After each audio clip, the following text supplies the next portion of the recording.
Je m'appelle Daniel Digna et vous écoutez Vitamine Sud. Entrepreneur, CEO, créateur, sportif, j'ai décidé de rencontrer celles et ceux qui font bouger le Sud. Des parcours d'exception, des personnes qui ont osé, qui ont échoué, rebondi et trouvé leur manière de réussir. Vitamine Sud, c'est votre dose d'énergie pour croire en vous et vivre vos rêves ici. Bonne écoute.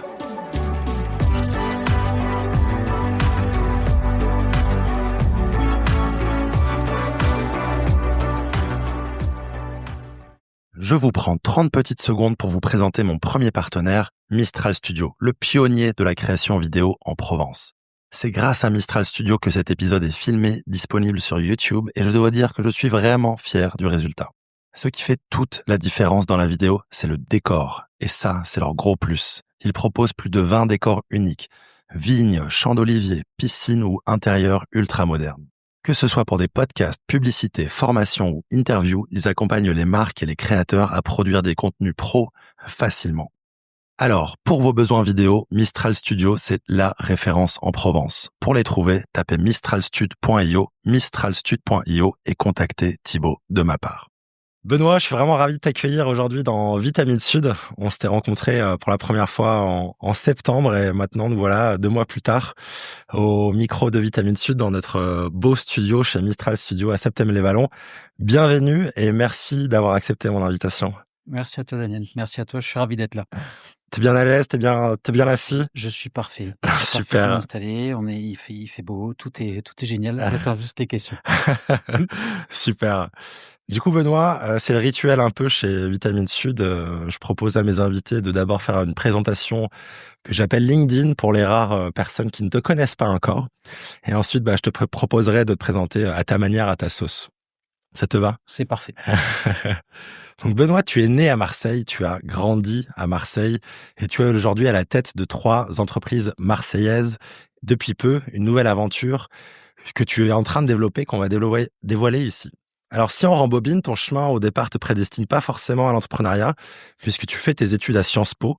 Avec ton master d'affaires publiques en poche, tu rejoins d'abord le monde du foot, et plus précisément le Saint Graal, l'Olympique de Marseille, où tu accompagnes le président, rien que ça, dans ses missions. Après l'OM, tu changes de cap et tu t'orientes vers le marketing digital, où tu deviens expert du SEO, du growth, de la stratégie digitale au sens large, et pendant ces 5 ans de CDI, tu vas faire tes premiers pas en entrepreneuriat et développer 2 boîtes en parallèle de tes jobs. La première, Daily Assist, où tu étais encore très jeune, un service de conciergerie. Et la deuxième, plus récente, DigiCertif, qui accompagne les organismes de formation. L'année charnière, c'est 2022. C'est là que tu quittes une bonne fois pour toutes le salariat pour te consacrer à ta plus belle réussite, Mediastart, l'agence média qui aide les TPE et PME à débloquer des campagnes marketing de premier plan à des prix accessibles. Vous êtes aujourd'hui plus de 30 salariés, vous comptez plus de 3000 clients actifs en seulement 3 ans. On est en 2025, c'est assez bluffant. Mais comme c'est pas assez, tu t'arrêtes pas là et tu montes une autre marque, 123 Média, une plateforme d'achat d'articles qui permet à tes clients d'être mieux référencés sur Google, que j'ai testé, qui est top. Et enfin, ta nouvelle aventure qu'on a teasée en début de description.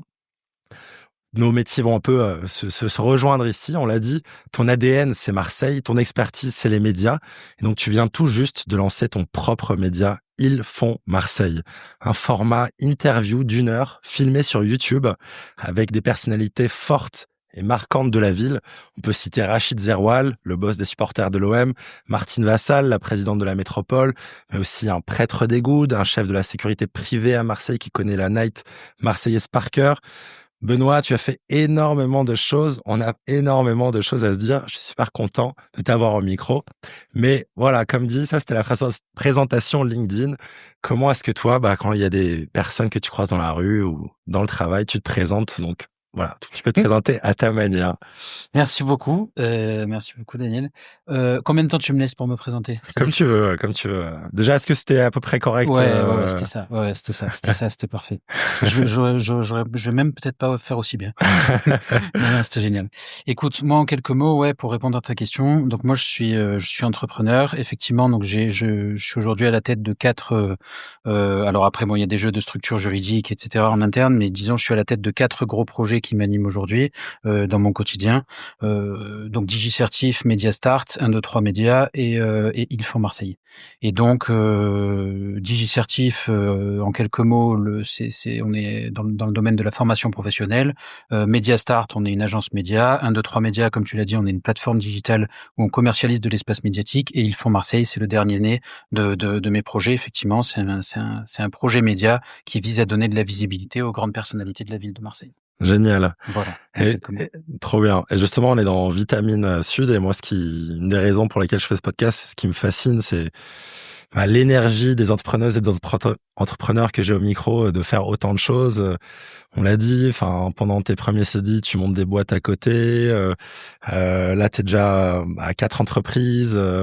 T'as plus de 30 salariés, tu montes un média en plus. D'où vient ta... 50, hein, plus de 50, pardon. Ok, plus de 50. Et ça va vite. Plus de 50, justement, encore plus. Et donc, d'où tu tires ton énergie, ta motivation pour faire tous ces projets?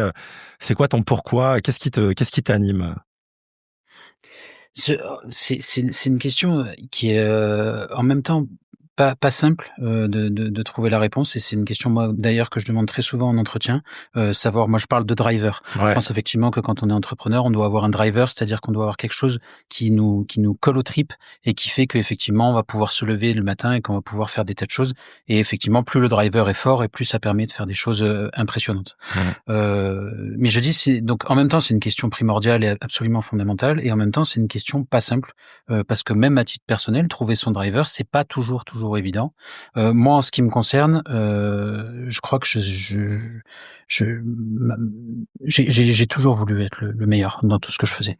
Et donc il y a quelque chose qui tient de la compète. Ouais. J'ai toujours voulu être le meilleur. Dès que j'avais un projet, que ce soit en cours, même quand j'étais à l'école, je voulais être le meilleur systématiquement, sinon ça m'énervait. Ouais. Donc t'aimes bien le challenge, quoi. J'aime bien le challenge et j'aime bien la compète aussi. Okay. Je suis un vrai compétiteur, et donc c'est ce qui fait, ça fait partie, moi, mon driver, c'est d'être le meilleur. Ok. Et justement, je crois que j'ai vu que au lycée déjà t'avais des super bonnes notes. Quand tu rejoins Sciences Po, c'est aussi dans l'idée d'être avec les meilleurs, ou? Ouais, mais c'était pas si évident quand même, hein, parce que non, c'était pas si évident. Au départ, donc je viens d'une famille, moi, où les études étaient quand même très très importantes. Okay. Et donc mes parents nous ont poussé, mes frères et sœurs et moi, à faire effectivement des études. Au départ, effectivement, j'avais de super notes, et puis après il devait y avoir un état d'esprit de contradiction derrière tout ça. J'ai tout laissé tomber, ce qui fait que le redoublement a été proposé fin seconde, fin première. Okay. Donc c'était pas gagné. Okay. Mes parents se sont battus pour que finalement je passe en classe supérieure, mais c'était pas gagné.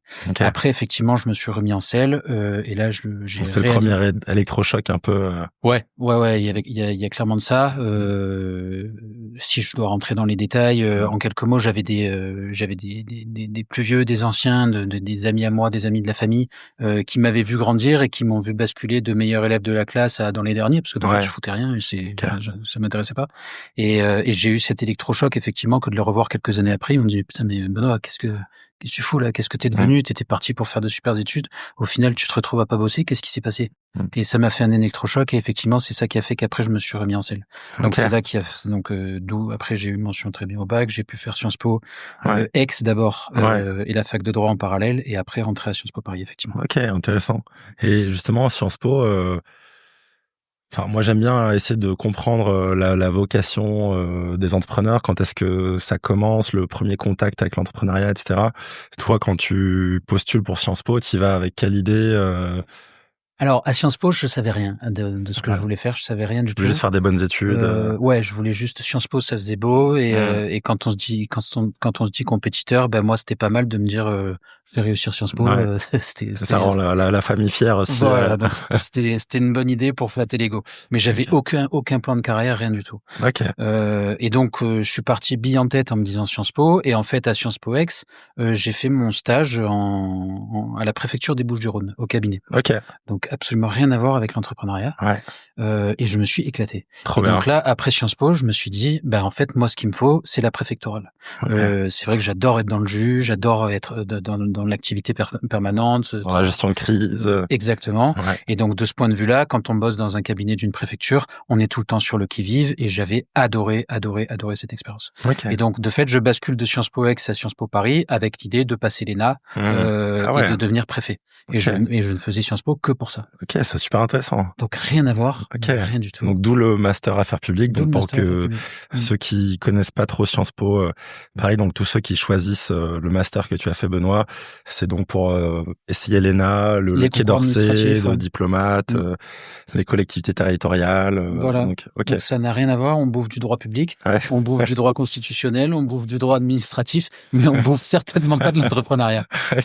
Et voilà. Et en fait, du coup, tu arrives à la fin de ton master et donc là, tu essaies de postuler à... En fait, non, j'ai pas eu le temps parce que je me suis dit quand même, il va falloir que j'ouvre un peu pendant ma scolarité à Sciences Po, et c'est la grande richesse, je crois, de Sciences Po, que de proposer des cours un peu à la carte. Et donc, je suis en master affaires publiques, en M2, et je me dis, je vais quand même ouvrir un peu mes œillères pour pas faire précisément que du public, que de l'administratif et ce genre de trucs. Et donc, je prends un cours d'initiation à l'entrepreneuriat. J'ai pris le même alors. Avec Jacques-Henri Hérault, à Sciences Po, mais juste comme idée, ça me fera penser à autre chose et ça m'ouvrira un peu mes perspectives au-delà même du droit public. Et en fait, j'ai adoré. Ok, donc ça c'est Jacques-Henri Hérault serait une rencontre qui va un peu changer pour toi. Donc Jacques-Henri Hérault, pour information pour nos auditrices et auditeurs, un serial entrepreneur qui est donc allé chercher un investisseur américain, Frank McCourt, qui a racheté l'Olympique de Marseille en 2015-2016, il me semble. Et donc Jacques-Henri Hérault qui a, avec Frank McCourt, donc repris l'OM et dirigé l'OM pendant plusieurs années, et qui est donc le responsable à Sciences Po Paris pour l'entrepreneuriat et l'innovation, et qui vient régulièrement donner des cours là-bas. Et donc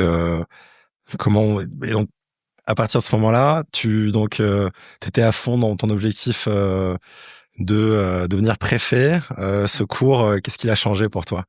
En fait, l'histoire est marrante parce que donc je me retrouve au premier cours d'initiation à l'entrepreneuriat et là je vois ce mec, donc Jacques-Henri, et je me dis putain, mais c'est génial ce gars. Ses cours sont extra. Enfin, tu te souviens si tu les as suivis, ses cours sont extra. Le mec est hyper inspirant.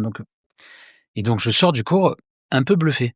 Et en fait, il se trouve que l'OM est racheté en octobre, donc quasiment 1 ou 2 semaines après que j'ai fait la rencontre de Jacques-Henri. Et déjà, j'étais allé le voir à la fin du cours, j'avais discuté un petit peu avec lui, on discutait à l'époque entrepreneuriat, moi je ne connaissais rien du tout, mais on avait discuté entrepreneuriat, donc pas du tout OM. Il se trouve que 2 semaines après, à l'époque j'étais tout le temps sur le Phocéen, sur OM.net et tout, 2 semaines après, je vois Jacques-Henri Hérault prendre la tête de l'OM. Et je me dis, ce truc. Génial, c'était vraiment au moment... Exactement. Et donc je retourne le voir le cours d'après, je lui dis, mais putain, c'est absolument génial. Vous vous rendez compte, l'OM, etc., etc. Et donc de là, il savait pas que j'étais Marseillais à ce moment-là. Et il me dit, quand il l'apprend, il me demande de rédiger une note de synthèse sur le marché des transferts, une note de synthèse sur les virages nord, une note de synthèse sur les virages sud. Mais juste comme ça en tant qu'élève. Ouais, moi j'étais son élève. Moi je le faisais volontiers parce que ma foi, ça me faisait marrer de bosser pour le président de l'OM. C'était génial. Est-ce que t'étais fan de foot déjà? Ouais. À Marseille, t'es obligé de suivre. Mais moi, bien sûr, je suivais. Et donc même moi, c'était une expérience complètement délirante de pouvoir faire des notes de synthèse comme ça. Et donc j'en fais 1, 2, 3 jusqu'au moment où Jacques-Henri me dit, écoute, tu cherches pas un stage de fin d'études? Je dis si, mais moi je comptais surtout préparer l'ENA. Il me fait, moi je te propose de le faire à la direction de l'OM. Et là je dis c'est bon, on laisse tomber l'ENA. Donc là les planètes sont trop bien alignées, quoi. C'était génial. Et là tu vas même pas en se disant j'ai envie d'entreprendre, j'adore ce mec, Jacques-Henri Hérault. L'OM, enfin il y a pas une chance sur 1 million que tu vas dans ta vie. Exactement. Et donc je me dis, je fonce. Le mec est inspirant. Je redescends à Marseille. J'adore ma ville. Et en plus, pour lui, j'imagine que c'est hyper, c'est top d'avoir un bras droit, qui l'accompagne et qui connaît par cœur Marseille aussi, j'imagine. Alors que, complètement, parce que la réalité aussi à ce moment-là, c'est que Jacques Henry, c'est pas une critique du tout que de le dire, hein, c'était la réalité des faits. Il avait encore peu ou pas habité à Marseille, donc il connaissait assez peu l'écosystème local. Je dis pas, moi j'étais bien sûr gamin, donc j'en avais pas une connaissance très profonde. Enfin, en tout cas, j'avais une connaissance relative au prisme de mon âge à l'époque. Mais en tout cas, c'est vrai que j'avais grandi à Marseille. Et donc de fait, les questions de supporters, de marché des transferts, de tout ce qui se passait autour de l'OM, je maîtrisais un petit peu, c'était des sujets que je maîtrisais. Et donc effectivement, c'était hyper marrant, et je pense que lui-même, il trouvait son compte par ailleurs, parce que je pouvais l'emmener sur des tas de sujets qui étaient hyper sympas. Ok, trop bien. Et donc là, donc tu fais ton stage d'études, tu commences à l'OM, donc ton taf, c'était donc chargé de mission auprès du président, et là, il te demande... à Sciences Po, il te demandait de faire des notes de synthèse. Et là, en gros, c'est quoi tes missions quand tu débarques à l'OM? C'est en même temps ce qui était génial et en même temps ce qui m'a pas plu, les missions. Donc, quand on est chargé de mission auprès de la présidence, moi, j'ai l'habitude de dire, on prend ce qu'il y a à manger. C'est-à-dire que si le président en donne beaucoup, il y a beaucoup. Si le président donne peu, il y a peu. Et on n'a pas de scope, de KPIs qu'on peut suivre. On se dit, ok, je vais faire avancer ce sujet, je vais l'emmener de là à là. Non, pas vraiment. En fait, on est envoyé sur tel sujet au prisme de l'actualité du président. Donc, je bossais sur tout un tas de sujets qui étaient passionnants, sur la structuration du club, sur des projets de développement. Donc, c'était hyper intéressant. Mais il y avait pas ce côté performance, il y avait pas ce côté, j'avais pas de KPIs, j'avais rien. Le seul KPI, c'était la satisfaction de Jacques Henry. Bon, c'est vrai que t'as pas, comme dans une boîte, un KPI, ça peut être amener le trafic sur un site de X à Y. Là, c'était plus dans le management de l'urgence par rapport. Exactement. Donc en même temps hyper intéressant, parce que du coup on touche à des sujets qui sont ultra strates. Et en même temps, moi, mais ça n'engage que moi, mais moi c'est vrai que ça ne me plaisait pas particulièrement, dans la mesure où moi j'avais besoin de me confronter à des objectifs qui soient pas juste la satisfaction de mon supérieur. Il y avait pas vu que l'Olympique de Marseille c'est un club qui défoule un peu les passions, qui est très suivi. Est-ce que tu avais un peu un effet de tsunami, waouh, on est super exposé, est-ce qu'il y avait des moments où ça faisait un peu peur, ou non, là c'était cool, il y avait un nouvel investisseur, tout le monde était positif? Mais non, déjà c'était assez particulier à deux égards. Le premier égard, c'est que moi, donc j'étais, bien que Marseillais, j'ai été catapulté en interne auprès des autres salariés comme étant effectivement le stagiaire, en tout cas bras droit, c'est peut-être un peu abusé, mais en tout cas c'est vrai que j'étais le seul à bosser directement avec Hérault. Et donc en interne, les gars me regardaient avec un œil moyen. J'avais beau être Marseillais, parce que l'OM c'était un club dans lequel il y avait beaucoup d'inertie en ce qui concerne les ressources humaines. Bon, moi j'arrive, bras droit tout juste sorti de Sciences Po, bras droit du président de l'OM, c'était un peu particulier dans un contexte de restructuration avec des licenciements, etc., etc. Donc de ce point de vue-là, effectivement, ça secouait un peu. Il y a ça, et après effectivement il y a le côté OM, et ce que tu disais, il y a le côté OM où on est quand même assez exposé, et c'est vrai que je l'avais moi-même, bien que connaissant le club, connaissant l'OM et vivant à Marseille, j'avais un peu sous-estimé ce truc-là. Moi-même, on m'arrêtait dans la rue, on m'a arrêté plusieurs fois pour prendre des photos avec moi. Ah ouais, alors c'était pas sur les organigrammes ou si? Non, mais même pas, mais j'étais rien du tout. Moi, j'étais juste, je sortais de la commanderie tous les jours, précisément parce que je bossais là. Mais je veux dire, j'étais pas exposé à aucun moment, je faisais pas de rendez-vous pour le compte de Jacques Henry, rien du tout. Et je me suis fait arrêter plusieurs fois dans la rue avec des mecs qui prenaient la photo de moi et de leur gamin en disant, regarde, lui, c'est le bras droit du président. Donc c'était assez fou. C'était assez fou. En plus, tout jeune, en sortant d'études, ça va être dingue. C'était assez impressionnant. Et peut-être pour finir sur le foot, et pas parler de foot tout le podcast, mais c'était quoi la mission la plus intéressante que tu as eue dans ce stage de 6 mois? T'as vraiment fait vibrer, kiffer? Bah, j'ai bossé déjà à l'époque. Le problème, et d'ailleurs c'est un problème d'actualité brûlante en ce moment, puisque il y a des sujets de structuration du club et où est-ce que va se situer le centre administratif vs le centre sportif. Ils vont le mettre au Prado, c'est ça? Exactement, voilà. Et déjà à l'époque se posait la question, est-ce que la commanderie est suffisamment grande pour accueillir les ambitions du club? Et la réponse de Jacques-Henri était de dire que non. Et donc j'avais bossé sur des sujets de où est-ce qu'on pouvait délocaliser le centre d'entraînement, est-ce que c'était jouable d'un point de vue financier, d'un point de vue opérationnel, d'un point de vue technique, bref.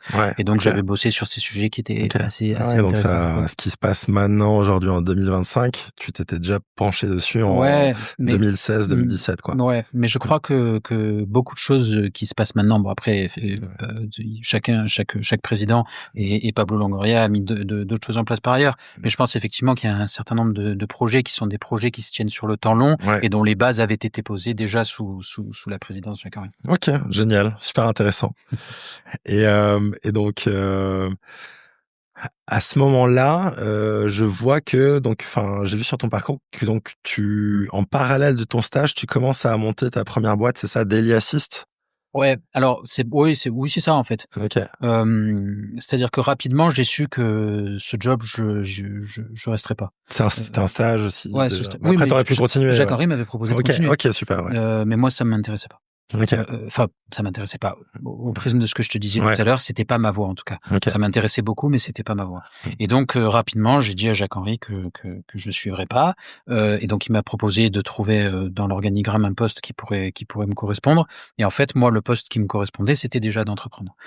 J'avais senti en interne qu'il y avait un manque en ce qui concerne l'accompagnement au quotidien des joueurs, parce que voilà, quand on tapait à la porte d'un fleuriste et qu'on disait je m'appelle Adil Rami, nécessairement les prix n'étaient pas les mêmes que ceux qui étaient pratiqués si on tapait à la porte du fleuriste en disant je m'appelle Benoît Boitard. Et donc j'ai proposé à Jacques-Henri, constatant qu'il y avait un manque d'accompagnement au quotidien des joueurs, j'ai proposé à Jacques-Henri de monter une société qui fasse le tampon entre les joueurs et leurs prestataires du quotidien, de manière à ce qu'ils puissent accéder à des prix de marché qui soient des prix normaux et que moi je puisse récupérer une commission sur toutes les affaires que je faisais pour leur compte. Donc ça allait effectivement de l'achat de courses au supermarché jusqu'à la réservation de chalets, en passant par l'obtention du passeport ou bien sûr l'immobilier qui est le plus intéressant. Génial. Et donc Daily Assist, c'était ça. Et Jacques-Henri étant serial entrepreneur, il le voyait d'un bon œil justement cette initiative entrepreneuriale. Ouais, je crois que tout le monde avait à y gagner. Les joueurs d'abord, le club aussi, parce que de fait, Jacques-Henri, j'étais quelqu'un de confiance pour lui, et donc il savait qu'il n'y aurait pas de magouille et compagnie. Et puis moi, voilà, c'était ma première aventure entrepreneuriale. Donc quoi qu'il arrive, je fonçais, et je voulais mener à bien. Et t'arrivais à trouver le temps? Tu le faisais du coup après 18h ou... Ça s'est fait. Je monte le business model. Enfin, d'abord, je soumets l'idée à Jacques-Henri qui me dit qu'il y est plutôt favorable. Je soumets le business model et le plan de développement à Jacques-Henri. Voilà. Après, on a nos discussions, nos négos. Bon, ça, je m'attarde pas particulièrement là-dessus. Et après, dès lors qu'on avait, on s'était entendu, on monte les statuts, on monte le truc et puis on y va, quoi. Ok. Et donc, tu disais donc voilà, à la fin, tu décides, Jacques-Henri te propose un CDI, tu dis que c'était super cool, mais que c'est pas fait pour toi. Et là, tu vas plutôt après dans le domaine du SEO, du marketing digital. Ça, c'est encore après. Ça, c'est encore après. C'est encore après. Donc il y a l'expérience Daily Assist, donc la première société de conciergerie où ça, je l'alimente je bosse dessus sur ce projet pendant une bonne année. Et c'est à l'issue de cette année où effectivement je me suis bien fait les dents que là je rentre dans le SEO. Ok. Et à Marseille toujours. À Marseille toujours. Ok, super. Et qu'est-ce qui dans ta réflexion à ce moment-là, je veux pas rester dans le foot et je cherche autre chose. C'était quoi un peu ton raisonnement à ce moment-là? En fait, je sais au bout d'un moment que le business model qui a été mis en place sur Daily Assist donc ne tiendra pas et me permettra pas de monter une vraie boîte. L'accord que j'avais avec l'OM n'était pas bon et il me permettait pas de développer une société pérenne alors que je bossais énormément. Okay. Et donc en fin d'année, je sais plus quand c'était, 2017 je crois. Donc je me dis je vais arrêter ce truc-là. Et je vends les parts de la boîte à mon associé de l'époque dont je te parlais tout à l'heure. Donc là je me retrouve sans rien. Et puis je me dis voilà, j'active mon réseau direct, il va falloir trouver quelque chose. Et il se trouve que je connaissais le patron d'une boîte qui bossait dans la téléphonie professionnelle, une boîte spécialisée dans la téléphonie, pour les solutions téléphoniques pour professionnels. Okay. À Marseille, à la Joliette. Je connaissais ce patron-là, qui me dit, je cherche un responsable SEO. Je dis, ben, moi, je sais pas faire, mais par contre, je veux bien apprendre. Et du coup, on s'est tapé dans la main et on a dit, on y va. Okay. Et donc là, effectivement, je connaissais rien au monde du SEO, mais rien au monde digital d'ailleurs, rien du tout. Et pourquoi il te prend du coup cerveau bien fait, ça va marcher. Tu vas apprendre quoi. Cerveau bien fait, le gars, il me faisait confiance à titre personnel. On se connaissait déjà. Il savait que j'avais fait Sciences Po, il savait que j'avais une tête qui était pas trop mal faite, et donc il a dit en avant. Et donc j'ai appris à coder, donc pas des trucs très complexes, mais HTML, CSS. J'ai appris les bases du SEO. Et puis on a eu des résultats assez extraordinaires. Ok. Et tu te formais tout seul avec des tutos YouTube ou Ouais, alors en fait on était donc du coup depuis le SEO est devenu un de mes domaines d'expertise assez fort. Ouais. Okay. Et on était à l'époque du SEO où en gros, si je caricature, plus tu créais de contenu et plus tu y allais comme un bourrin et plus ça marchait. Voilà. Et donc en fait, je suis rentré dans une phase de donc la formation effectivement, c'était du YouTube, c'était tout ce que je pouvais trouver sur internet. Et après il y avait une phase de production intensive aussi de contenu qui prenait l'essentiel de mon temps. Après il a fallu évoluer en SEO parce que le SEO n'en est pas resté là, mais au départ, c'était du coup c'était surtout production de contenu, production de contenu, on bourrine. On bourrine. J'avais travaillé avec un expert SEO qui a bossé chez Skyscanner, donc pour réserver les avions, qui fonctionne uniquement via le SEO, et je crois que même en interne, ils savent pas combien de pages ils ont, des millions et des millions. Ben, c'est ça. Et dès que tu tapes avion plus ville ou n'importe quoi plus ville, tu tombais sur Skyscanner. Et leur stratégie, c'était la quantité, quoi. Sur des mots-clés très précis, quoi. C'était le même job. Donc aujourd'hui, c'est un peu moins le cas nécessairement. Le SEO a évolué et aujourd'hui, que fonctionner comme un bourrin comme ça marche beaucoup moins. Mais je trouve qu'à l'époque, ça marchait très très bien. Okay. Et donc c'est la stratégie que j'ai utilisée qui a eu de très bons résultats. Et vu qu'on est sur la SEO, peut-être faisons une petite parenthèse sur l'IA avec ce qui arrive maintenant, ce qu'on appelle le GEO.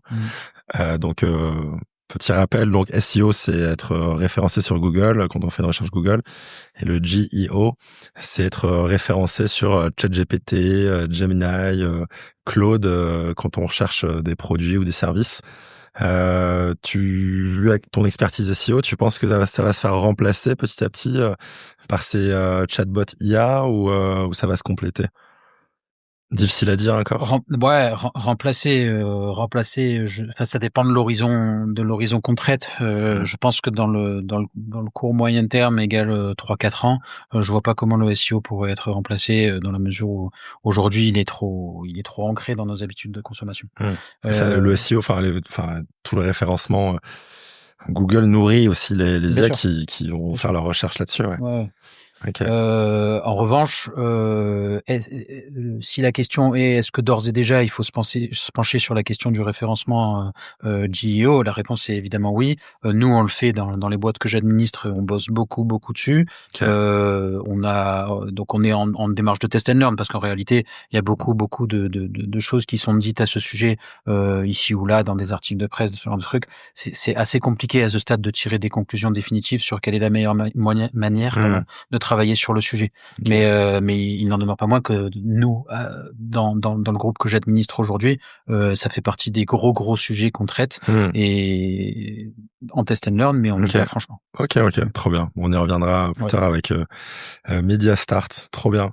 Donc t'as développé une expertise dans SEO, j'ai vu stratégie digitale, t'as fait un peu de growth hacking aussi, t'as fait plusieurs CDI, et à la fin, je crois, de ton dernier CDI vers 2020, comme ça, tu montes ta deuxième boîte, c'est ça, DigiCertif, qui existe encore aujourd'hui et que tu diriges encore aujourd'hui.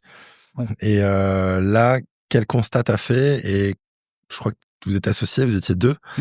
Qu'est-ce qui se passe dans les 8 semaines qui précèdent DigiCertif? Alors, DigiCertif, en fait, c'est une société pour donner un peu d'éléments de contexte sur ce Ouais. qu'on fait, on aide les organismes de formation à passer la certification Calliope. Ok. Certification obligatoire pour pouvoir accéder aux fonds publics de la formation professionnelle. Donc les fameux CPF, Voilà, le compte professionnel de formation. Donc CPF, OPCO, ouais. et d'autres fonds, les fonds de enfin pas Pôle emploi, France Travail, Ouais. etc., etc. Ok. Et donc pour accéder à ces fonds, il faut avoir la certification Calliope. Calliope. Ok. Cette certification, elle est intervenue en remplacement de ce qu'on appelait avant Datadoc, dont tu as peut-être entendu parler, dont certains des auditeurs ont peut-être entendu parler eux aussi. Ok. Et donc l'obligation réglementaire arrive en 2020. Mhm. Moi, j'étais pas passionné par la qualité ni par Calliope puisque ça n'existait pas quand c'est sorti. Simplement, j'ai identifié une nouveauté réglementaire et une fenêtre de tir effectivement pour potentiellement créer un business. Ok. Voilà. Il y avait une phase de tu avais un peu la vision d'une phase de transition où tous les organismes de formation devaient avoir ce nouveau label, ce nouveau tampon, et qu'il fallait les accompagner pour le faire. Exactement. Ok. Donc à l'époque. Et comment t'étais au courant? Enfin, tu lisais des articles spécialisés? Non, je lisais rien. Là, c'est juste. Faire des publics Sénat? Non, pas du tout. Non. J'avais des potes. À l'époque, on était en plein boom CPF, et j'avais des potes à moi qui s'étaient lancés dans la formation professionnelle. C'était post-Covid aussi, non? Ouais. Et du coup, il y avait pas mal de gens en chômage technique, qui, du coup, ils en profitaient pour se former. Ouais, on a commencé à bosser sur le DigiCertif avec Sacha, mon associé. On a commencé en plein Covid. Ok. Et donc, ouais, effectivement, j'avais des potes qui s'étaient lancés dans le monde de la formation professionnelle et qui nous avaient parlé de ce sujet Calliope, etc., l'arrivée de cette nouvelle réglementation. Okay. On s'est penché sur le sujet, mais il y avait pas, enfin, on savait pas du tout ce qui allait se passer en fait. Quand on monte le business. On n'a aucune idée de ce que ça va donner. Ouais. Mais simplement, on se dit, il y a peut-être une fenêtre de tir, il y a peut-être un truc à jouer. Tu te retrouves avec un pote à toi, parce qu'en l'occurrence, Sacha, c'était un pote d'enfance. Et donc, ouais, tu le connaissais d'enfance, ok. Ouais, je le connaissais. On se connaissait déjà depuis longtemps et on se connaissait très très bien. En fait. Okay. Et on se connaît, bien sûr, ça reste un super ami, Sacha. Et donc. Et comment vous choisissez-vous pour le faire? Ça faisait déjà un moment qu'on discutait avec Sage de monter une boîte. Lui, dans son coin, je l'avais même d'ailleurs mis sur le coup de Daily Assist à l'époque. Okay, ouais. Je m'étais posé la question de bosser avec lui sur le sujet. Finalement, ça s'était pas fait pour des raisons exogènes. Ouais. Mais on s'était posé la question de bosser ensemble sur le sujet. Et en fait, au fil des discussions, des semaines, des mois qui passent, alors t'as des idées. Au départ, la question c'est est-ce que t'as une idée? T'as une idée. Donc on est là systématiquement, t'as une idée. Bon, et puis il y a un moment, il y a cette idée qui vient sur la table. Et bon, on n'est pas passionné ni l'un ni l'autre par faire la qualité, mais on se dit il y a peut-être un truc à jouer. Et donc on y est allé. Génial. Et là, moi j'adore les débuts d'une boîte. Tu dis quoi déjà? Tu lis tout ce que tu peux trouver sur Calliope pour te former à ce qui est nécessaire. Ensuite, tu regardes quels sont les organismes de formation et tu dis je monte un site ou un PDF avec une offre et j'essaie de signer un client. En fait, j'étais pas suffisamment mature en business même pour me dire combien il y a d'organismes de formation. Okay. Je comprenais rien. Et non, on est allé la fleur au fusil et on s'est dit bon s'il y a des gars qui sont prêts à acheter, nous on est prêts à vendre. Et mais c'est quoi du coup? Qu'est-ce que t'as? Un accompagnement. Okay. Donc en fait on a un accompagnement. Donc au départ on n'a pas de boîte, on n'a pas déposé de statut, rien du tout. Ah oui, donc tu vas vendre avant même de déposer des statuts. Ah oui. Ah non, on avait déjà vendu. Oui, bien sûr. Non, simplement on a l'idée. On se dit donc il y a Calliope qui va arriver, cette certification qui va arriver, et les organismes de formation vont être obligés de la passer. Ouais. Donc on se dit maintenant on va tâter le terrain, on prend la liste des organismes de formation, on appelle les gars et on leur vend notre accompagnement. Ouais. Mais on n'avait pas d'accompagnement. On n'avait pas d'accompagnement, on n'avait pas de boîte, on n'avait rien. Okay. Et donc on leur vend notre accompagnement. Et donc effectivement ça a fonctionné. Et entre votre idée et ton premier client, il se passe combien de temps? Si t'arrives à t'en souvenir. Je pense qu'il a dû se passer 2 semaines. Ah ouais, vous êtes rapide. Ouais. Après, on bourrinait, on a fait toute la journée. Cold call. Cold call d'intensif, toute la journée. Tu te rappelles de qui était ton premier client? Ouais. Ok. Je me rappelle très bien. Et je me rappelle surtout, on se marre souvent à ce sujet avec Sacha. La première fois, on nous a envoyé le paiement par chèque parce qu'on n'avait pas de compte en banque, on n'avait rien. Okay. On a dit on prend les chèques et on avait reçu le chèque. Putain, on était comme des fous. Et on n'avait pas de boîte, on n'avait rien. Génial. Mais oui, j'ai toujours fonctionné comme ça dans mes boîtes. Et d'abord, on bosse sur le marché. Après, ça empêche pas, ça ne préjuge en rien sur la qualité de l'accompagnement qu'on propose, parce que. Et du coup, c'était quoi l'accompagnement? Ça durait une semaine? Alors, à l'époque, il fallait donc le Calliope, c'est un audit documentaire pour avoir la certification Calliope. Donc, qui dit documentaire dit qu'il faut avoir des documents de base. Et donc, effectivement, je m'étais penché après directement quand on avait nos premières ventes, parce qu'il s'agit pas non plus de prendre les gens pour des cons. On avait déboursé pas mal d'argent pour effectivement créer un produit qui soit au moins commercialisable.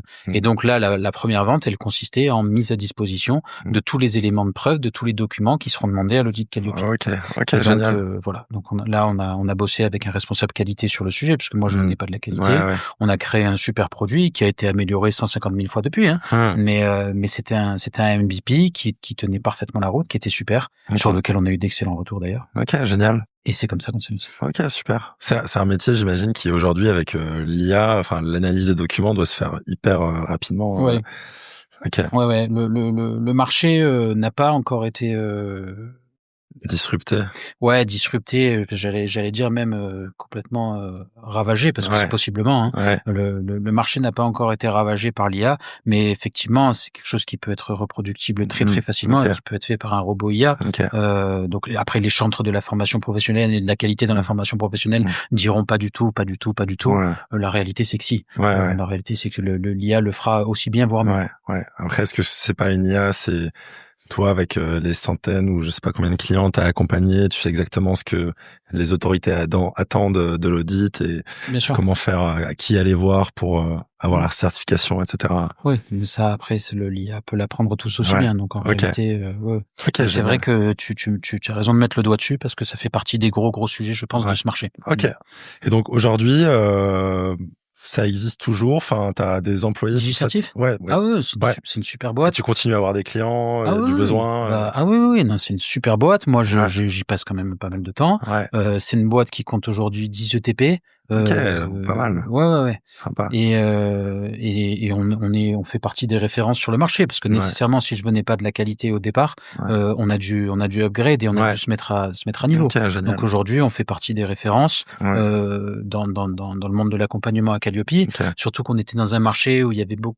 En fait, on est arrivé avec une approche marché assez agressive quand on a vu qu'il y avait la place, assez agressive d'une part, et d'autre part très au goût du jour d'un point de vue marketing. C'était l'idée. Donc un site moderne, enfin. Exactement. Exactement.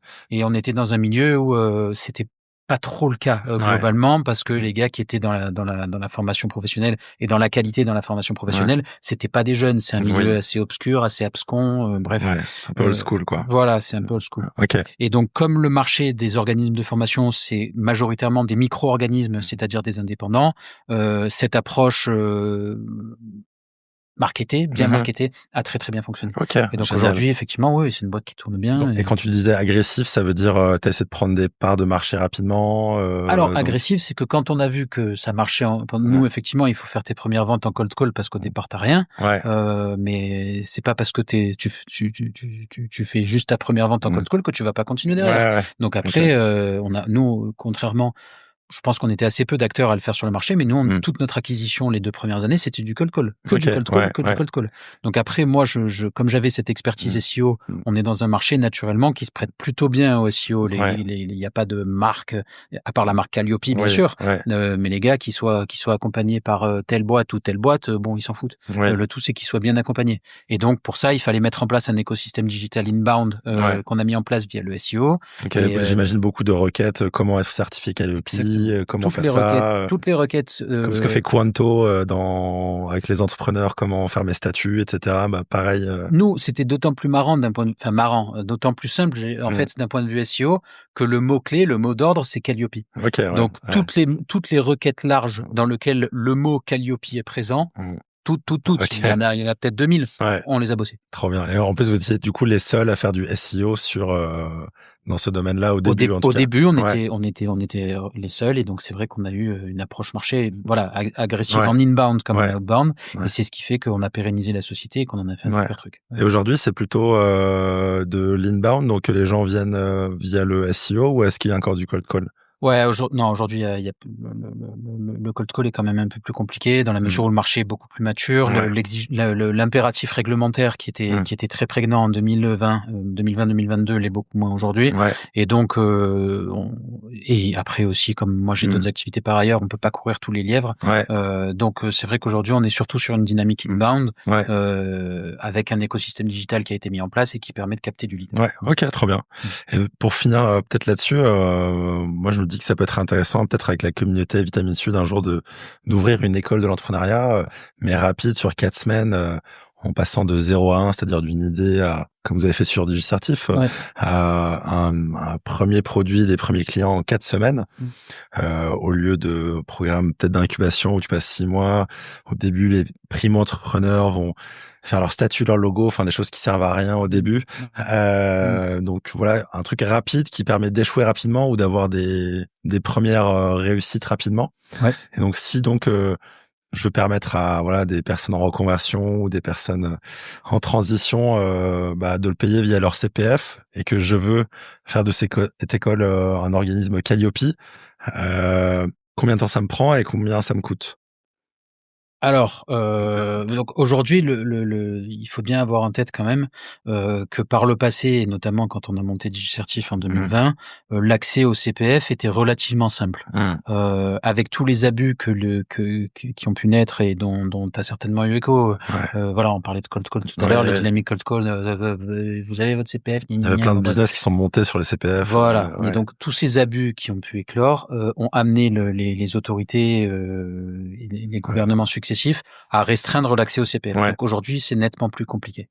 D'être agréé, de pouvoir, alors d'être Calliope, ça va, ça reste envisageable. En revanche, d'accéder au CPF, c'est encore une step supplémentaire qui n'existait pas avant. Ok, ça marche. Donc aujourd'hui, un délai raisonnable, si tu pars from scratch, que tu n'as pas d'organisme de formation pour créer ta boîte, la déclarer et référencer comme un organisme de formation, obtenir la certification Calliope et accéder au CPF, le laps de temps, c'est 6 mois. 6 mois. Ok, bon, ça va encore. Ça se fait, mais il faut savoir que c'est quand même compliqué. Ça dure. Ok. Très cool. Et en termes de financement, du coup, sur cette boîte, enfin, tes clients te payent avant que tu les serves, donc tu n'avais pas besoin de financement. Votre premier salarié, vous le payez grâce à la rentabilité de la boîte. Que ça. Moi, j'ai toujours fonctionné comme ça. Ok, génial. Trop bien. Peut-être avant de parler de Mediastart, donc ça c'était la deuxième boîte que tu montes en parallèle de ton job. S'il y a des personnes qui nous écoutent, qui aimeraient bien se lancer dans l'entrepreneuriat, peut-être sans quitter un job, mais d'abord en ayant un side business en parallèle de leur taf, qu'est-ce que tu leur conseilles peut-être sur le choix de business ou sur aussi peut-être pour les rendre conscients aussi des sacrifices à faire. Enfin, je s'imagine que t'avais pas trop le temps de sortir ou. Ah ouais. Alors bon, il y a 2 trucs. Le premier truc, c'est que déjà, moi, je suis presque, enfin, je suis un énorme bosseur. Je suis un énorme bosseur et donc moi j'ai jamais compté mes heures, que ce soit quand j'ai lancé Digicertif ou que ce soit aujourd'hui, je bosse énormément. Donc de ce point de vue-là, je pense que effectivement le fait d'être, moi j'avais un job en télétravail et ce job m'a largement aidé à monter Digicertif. Par la force des choses, j'étais un peu plus libre de mes horaires, je faisais un petit peu comme je voulais. Et donc ça m'a aidé. Mais il n'en demeure pas moins que je suis à peu près certain que même si ce job n'avait pas été en télétravail, j'aurais quand même monté Digicertif et ça se serait quand même fait parce que il faut être prêt à bosser et à bosser beaucoup. Donc ça c'est la première chose que j'aimerais dire. La deuxième chose c'est qu'effectivement incontestablement le télétravail aide. Le télétravail aide parce que voilà, pour des raisons qui sont évidentes, on n'a pas de présence au bureau imposée, donc on fait ce qu'on veut, on gère ses horaires comme on veut. Moi, j'étais en télétravail dans un job de growth marketing, donc à la suite de l'expérience en SEO, j'ai fait du growth marketing. J'avais de bons résultats par ailleurs, mais c'est vrai que t'arrivais à faire tes objs de ta boîte et en plus voilà, j'avais mes objs, donc de ce point de vue-là, on n'avait rien à redire sur ce que je proposais comme qualité de travail. En réalité, la quantité, je faisais pas 35 heures pour la boîte pour laquelle je bossais. Donc incontestablement, ça aide. Et si d'ores et déjà les gars qui nous écoutent ont un projet de monter leur boîte et de se lancer dans l'entrepreneuriat, je peux pas dire que ça m'a pas aidé, moi, d'être en télétravail. C'est certain que ça m'a aidé. Ok. Voilà. Ok. Très clair. Et tu disais que tu bosses énormément. Enfin, on le sait. Est-ce que, à l'époque, tu étais peut-être plus jeune qu'aujourd'hui. Aujourd'hui, tu as peut-être une famille. Est-ce que tu sais accepter ça dans ton entourage proche, Non. t'arrives à trouver l'équilibre? Non, Ok. j'avoue que moi il est difficile à trouver de ce point de vue-là. Moi, à titre personnel, je suis pas marié, rien du tout. Mmh. Mais je bosse tous les week-ends, donc pas nécessairement Ouais. tous les samedis, tous les dimanches. Ouais. Mais il est impossible que je passe un week-end sans aller au bureau. Ouais. Impossible, Ok. impossible. Ok. Voilà. Et après, le soir, en rentrant chez moi, sur 5 soirs de semaine, il y en a au moins 3 ou 4 où après je me remets à bosser après avoir dîné. Donc je veux dire, je suis, mais je dis pas ça en m'apitoyant sur mon sort. J'adore ça. Ouais. J'ai pas de mérite, Ok. mais je me régale. Donc, mais voilà. Par contre, il faut le savoir. Ouais. C'est pas des résultats qui tombent du ciel. Si j'arrive à faire tout ça et si j'ai ces résultats, c'est parce que je bosse quand même à la main. Ouais. Voilà. Et est-ce que pour bosser autant, t'as besoin de kiffer ce que tu fais? Est-ce que tu arriverais à bosser autant en Non, faisant des jamais de la choses vie. que tu kiffes pas? Jamais de la vie. Jamais, Ok. jamais, jamais. Ok. Et c'est pour ça qu'en fait, dans les discussions que je peux avoir avec mon entourage, avec mes collaborateurs, avec mes proches, ma famille, etc. Parfois, il y a un choc de valeurs parce qu'en fait, ils ont l'impression que je traîne la patte et ils voient le travail tripalium comme on l'apprenait quand on était gamin en latin.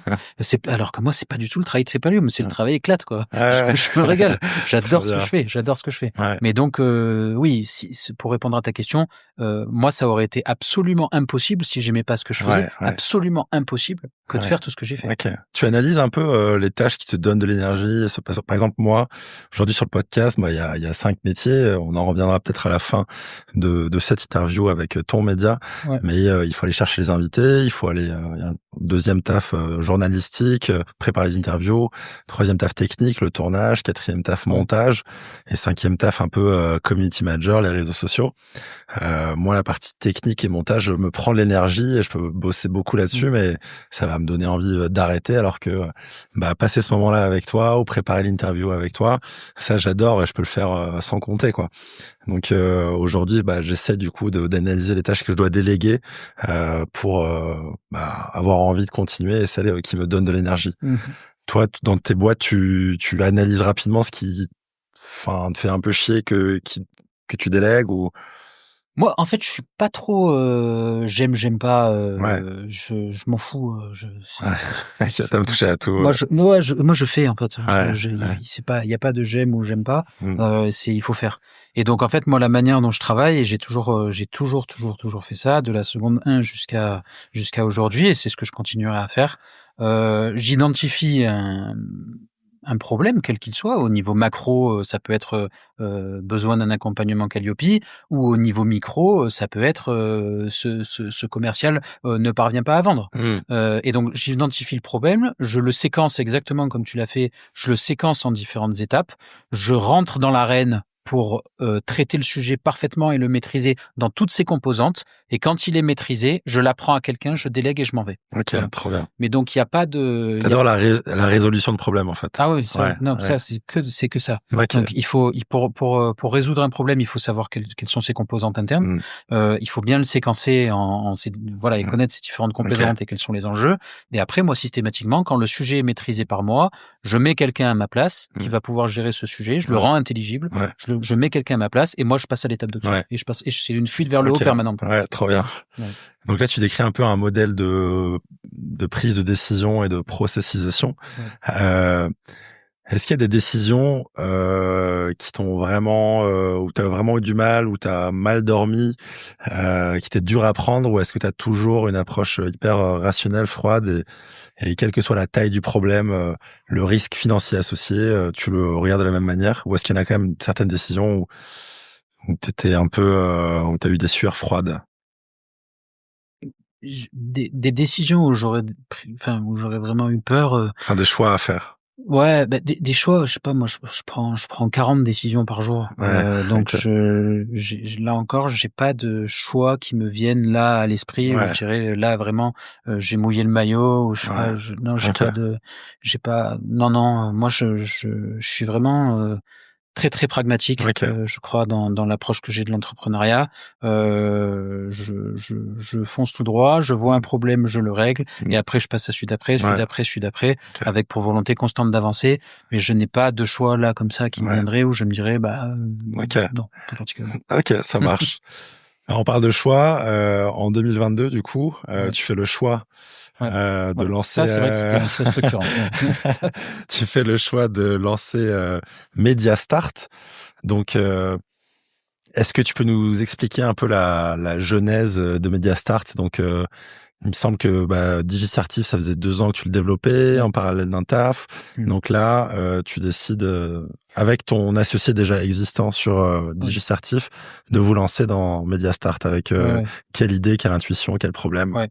Alors simplement juste, pour pas qu'il y ait de malentendus par rapport à ça, effectivement, j'ai lancé DigiCertif, Ouais. j'avais un CDI. Par contre, c'est un laps de temps qui a dû durer, 2 mois, Ah le pardon, OK. temps de ouais, OK, ouais. oui, oui. Ah non, OK, non, après après c'était full time, ah évidemment, DigiCertif, ouais. dès que je me suis dit: «OK, j'y vais», Ouais. j'y allais. Excuse-moi, ouais. Parce que non, là, pour le coup, l'ambivalence de continuer à faire un truc, c'est pas sérieux même vis-à-vis Ouais. des du projet, quoi. Oui, C'est-à-dire oui, qu'on oui. respecte pas son Ouais, ouais. projet. OK. Donc non, non, moi, mon projet, c'était il y a un moment, quand j'ai dit DigiCertif, j'ai directement Je me suis trompé dans mes recherches alors, je suis non, désolé. non, non, non, pas de problème. Mais juste, et enfin, c'est juste pour que ça se soit cohérent par rapport à ce que Ouais, je disais tout à l'heure. ouais. Il faut être conscient de ce que ça implique que d'entreprendre. Mmh. Et donc, quand ce DigiCertif, on a vérifié effectivement qu'il y avait un marché potentiel qu'on pouvait adresser et qu'on s'est dit on y va. Mmh. Tu vas à On fond, s'est quoi. dit on arrête, Ouais, c'est bon, ouais, on passe un tour ouais, direct la page. ouais. Donc c'est un laps de temps qui a duré 2 mois pendant lesquels j'ai chevauché les deux. Mmh. Mais après j'ai abandonné complètement le CDI. OK, trop bien. Voilà. Sur le sujet Mediastart, en fait, donc comme je te disais tout à l'heure, Ouais, je me suis lancé dans DigiCertif, j'avais aucune idée du nombre mmh, d'organismes de formation en France.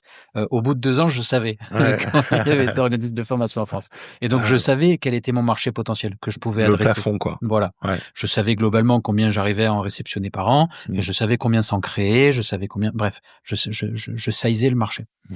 Et donc on avait une position, comme je te disais, comme on avait une approche marché qui était assez agressive et qu'on était plutôt bon dans ce qu'on faisait, on a eu une position sur ce marché de l'accompagnement Calliope qui était relativement confortable. Mmh.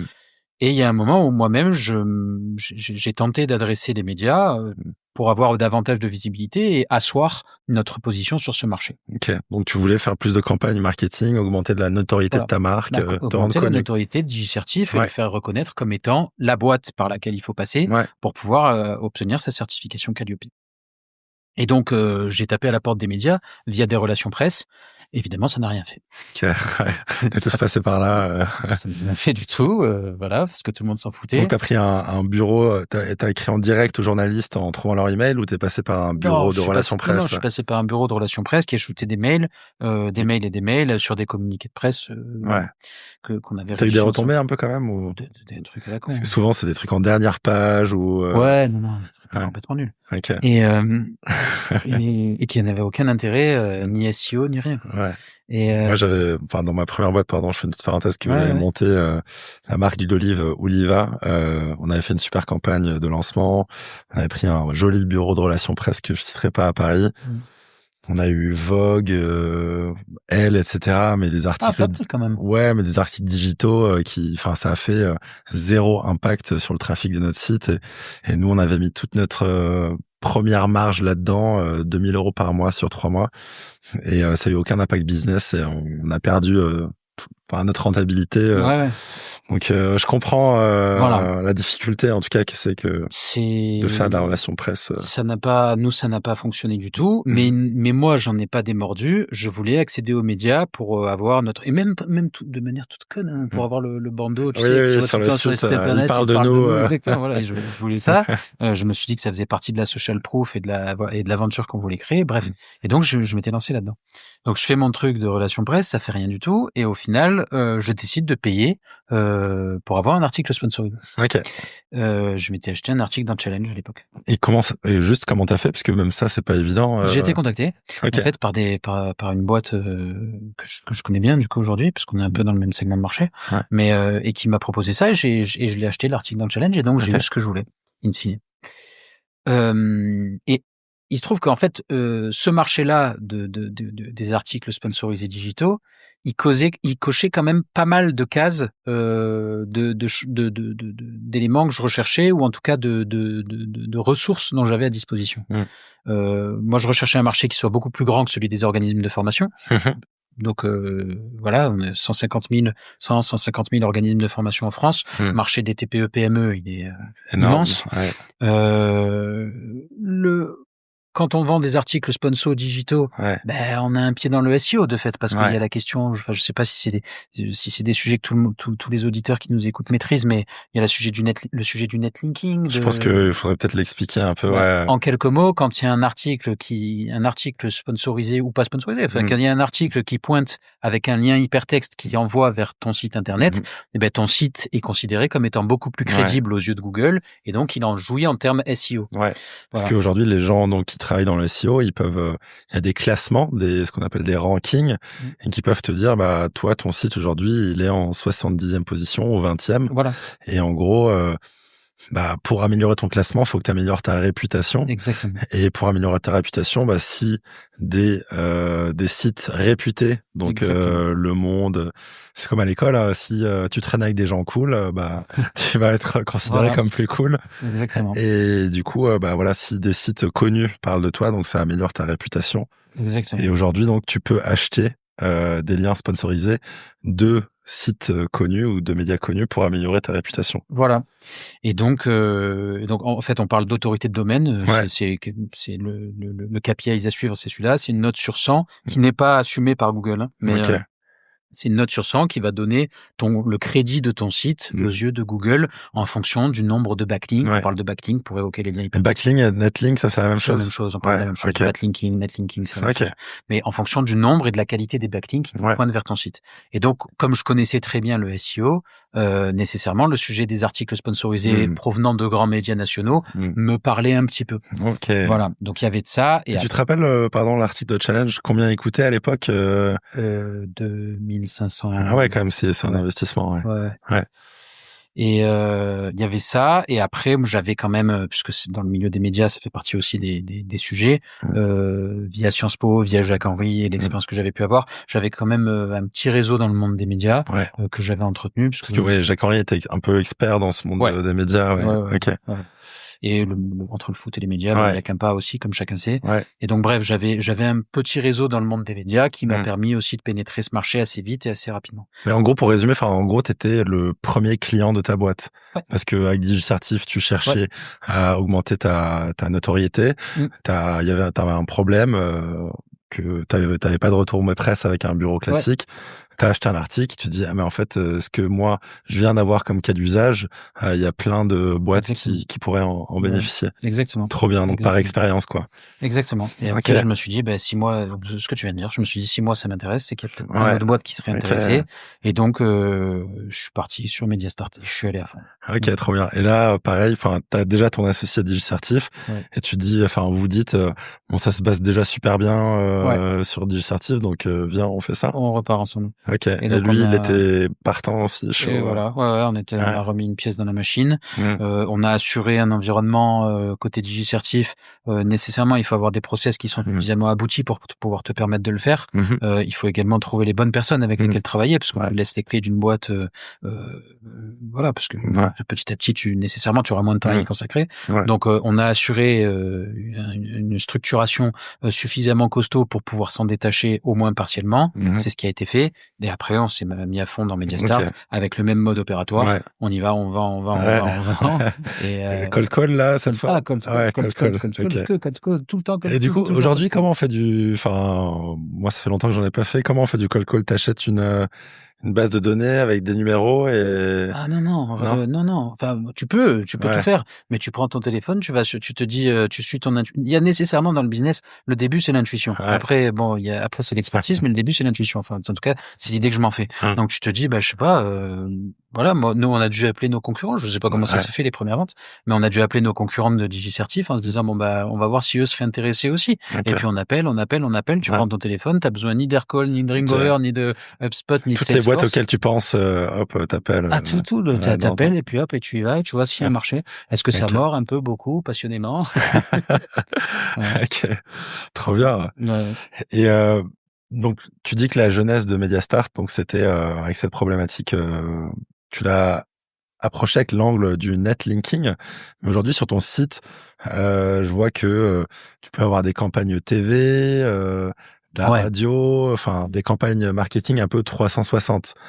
Au début, c'était que des liens sponsorisés ou comment ça évolue? Enfin, je citais le SEO et le netlinking précisément parce que moi, ça faisait partie des arguments qui me permettaient de me lancer sereinement dans ce marché, dans la mesure où je le maîtrisais assez bien, mais en termes de retombées potentielles et notamment en termes SEO. Mais l'approche marché elle-même et la dynamique commerciale ne s'articulait pas du tout autour d'une promesse de valeur SEO. Ça s'articulait surtout sur une promesse de visibilité et une promesse de campagne média. Quel que soit le canal, quoi, finalement. Ouais. Ok. Et donc, on est parti là-dessus. Après, effectivement, on a ouvert. Au départ, on vendait des articles digitaux et après, la confiance qu'on a réussi à acquérir, parce qu'aujourd'hui on est quand même une belle boîte. La confiance. Donc je te dis, après au départ je connaissais pas. Enfin j'avais quelques attaches. En fait, tu avais des contacts avec les régies. Voilà, via avec les régies, j'avais quelques contacts. Et après, bon j'ai rencontré d'autres personnes que je connaissais pas. Et donc ce qui fait qu'on a très largement développé le catalogue et on a même un petit peu changé de business model. Donc aujourd'hui l'approche qu'on a, et c'est celle que tu trouveras sur notre site puisque tu l'évoquais, c'est beaucoup plus. On est en capacité nous de récupérer des offres last minute, des campagnes médias last minute auprès des régies, donc qu'on récupère nous à des prix cassés et derrière qu'on commercialise à des prix toujours cassés, mais avec une marge qui est superposée par-dessus, et toujours cassés à des annonceurs potentiels qui sont intéressés. Et les régies te laissent ces opportunités last minute parce que tu as créé la confiance. Exactement. Au tout début de l'aventure et avec le travail et les clients que tu as apportés. Exactement. Ok. Et aujourd'hui, si on imagine que je suis un nouveau client de Mediastart, prenons par exemple un de mes derniers invités, Charlie, le fondateur de Morphée, donc les petits boîtiers déconnectés pour t'aider à t'endormir, à méditer, etc. Voilà, je suis une PME. Je veux avoir une notoriété plus forte aujourd'hui. Comment j'ai un budget de X, comment vous pouvez m'accompagner pour améliorer, on va dire, la notoriété de ma marque de 5 points à 10 points. Donc 5 points, ça veut dire aujourd'hui sur 100 Français, 5 personnes me connaissent. J'ai envie que demain 10 Français me connaissent sur 100, quoi. Donc il y a tout un panel de leviers qu'on peut activer dans le champ des médias aujourd'hui. On a parlé d'articles digitaux, mais il n'y a pas que des articles. Dans le monde digital, on peut aussi faire du display, on peut aussi faire, bref, la notoriété, elle se bosse par tout un tas de canaux possibles qui ne s'arrêtent pas du tout à l'article digital, même si ça fait partie effectivement des leviers qu'on active le plus. En plus de l'article pur, on peut aussi, et c'est ce qu'on fait souvent, réaliser, parce qu'on bosse quand même pas mal en B2B, on peut réaliser des publi-reportages ou donc des reportages qui sont réalisés dans les murs directement de la société, qui permettent des émissions. On fait aussi beaucoup d'émissions plateau qui permettent de mettre en évidence le fondateur. Donc là, tu produis le contenu et tu arrives à le caser dans un créneau last minute d'un grand média. Exactement. Sur Le Figaro, sur BFM, sur ce qu'on veut. Et après, on peut bosser aussi directement à la télé. C'est ce qu'on fait beaucoup. Il y a des fenêtres de tir médias qu'on récupère. Sur des pubs 10, 15, 20, 30 secondes, ou alors sur des snapshots de sponsoring qu'on appelle, dont tu as peut-être entendu parler. Donc c'est cette émission où ce match vous est présenté par nom de l'annonceur. Et ça aussi, ça fait partie de ce qu'on commercialise. Donc aujourd'hui, on a tout un pan tout un tas de leviers médiatiques qu'on peut activer. Et effectivement, suivant après donc le budget évidemment, l'objectif, les enjeux, la cible de l'annonceur, en fonction de ce qu'on propose et de ce qu'on maîtrise, derrière, on va lui proposer, et de ce qui est disponible, en fonction des opportunités qui sont disponibles, on va lui proposer la campagne média qui est la plus adaptée. Et là, tu as un account manager, du coup, qui va définir un peu, à partir du brief, définir un peu, construire la campagne. Et, Exactement. Et se dire, OK, on va mettre tant d'argent là-dessus, voilà, avec tel retour sur investissement attendu. Exactement. Et donc, juste pour le jargon un peu pour nos éditeurs, donc netlinking, on a parlé, c'est les liens, donc ça t'apporte plus de trafic via le référencement naturel. Tu as parlé du display, donc ça, c'est quand vous êtes sur un site, par exemple Skyscanner ou Kayak, parfois il y a des pubs, des rectangles avec des pubs qui s'affichent à droite en haut. Ça, c'est du display digital. Ensuite, il y a du out of home. Donc ça, c'est à l'arrêt de bus ou dans le métro, c'est ça. Les panneaux qu'on voit. Ça, on le fait un peu moins, nous, mais parce que c'est souvent des paniers moyens qui sont quand même assez élevés.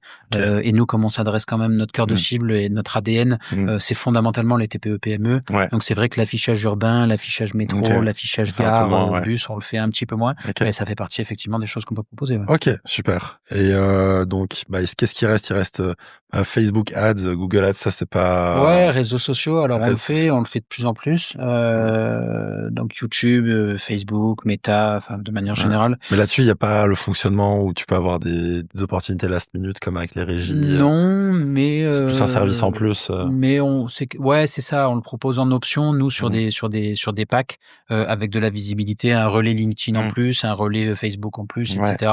Mais c'est pareil, c'est pas le cœur de notre activité aujourd'hui. Même si on le propose et qu'on le commercialise, c'est pas le cœur du sujet. Ok, super. Comment ça marche aujourd'hui, les régies? Enfin, tu disais que toi, tu as des opportunités last minute, c'est-à-dire que, je sais pas, sur une grille de programme de 6 mois, ils vont avoir tel client, X clients sur ce programme ou sur cette fenêtre de temps. Et parfois, il y a des clients qui annulent du coup leur engagement ou... Ouais, alors effectivement, donc globalement le business model média, effectivement, c'est celui-là, c'est de monétiser l'audience et de monétiser la visibilité. Après, nécessairement, les dynamiques à l'œuvre sont extrêmement différentes suivant qu'on parle d'un média digital ou suivant qu'on parle de la télé. C'est tout à fait différent. Les leviers qui sont activés sont différents. Les modalités de visibilité sont très différentes. Bref, tout est très différent. Si je reprends le modus operandi que tu viens d'évoquer, à savoir potentiellement une annulation ou un last minute, ça se prête particulièrement bien sur des dynamiques télé et print.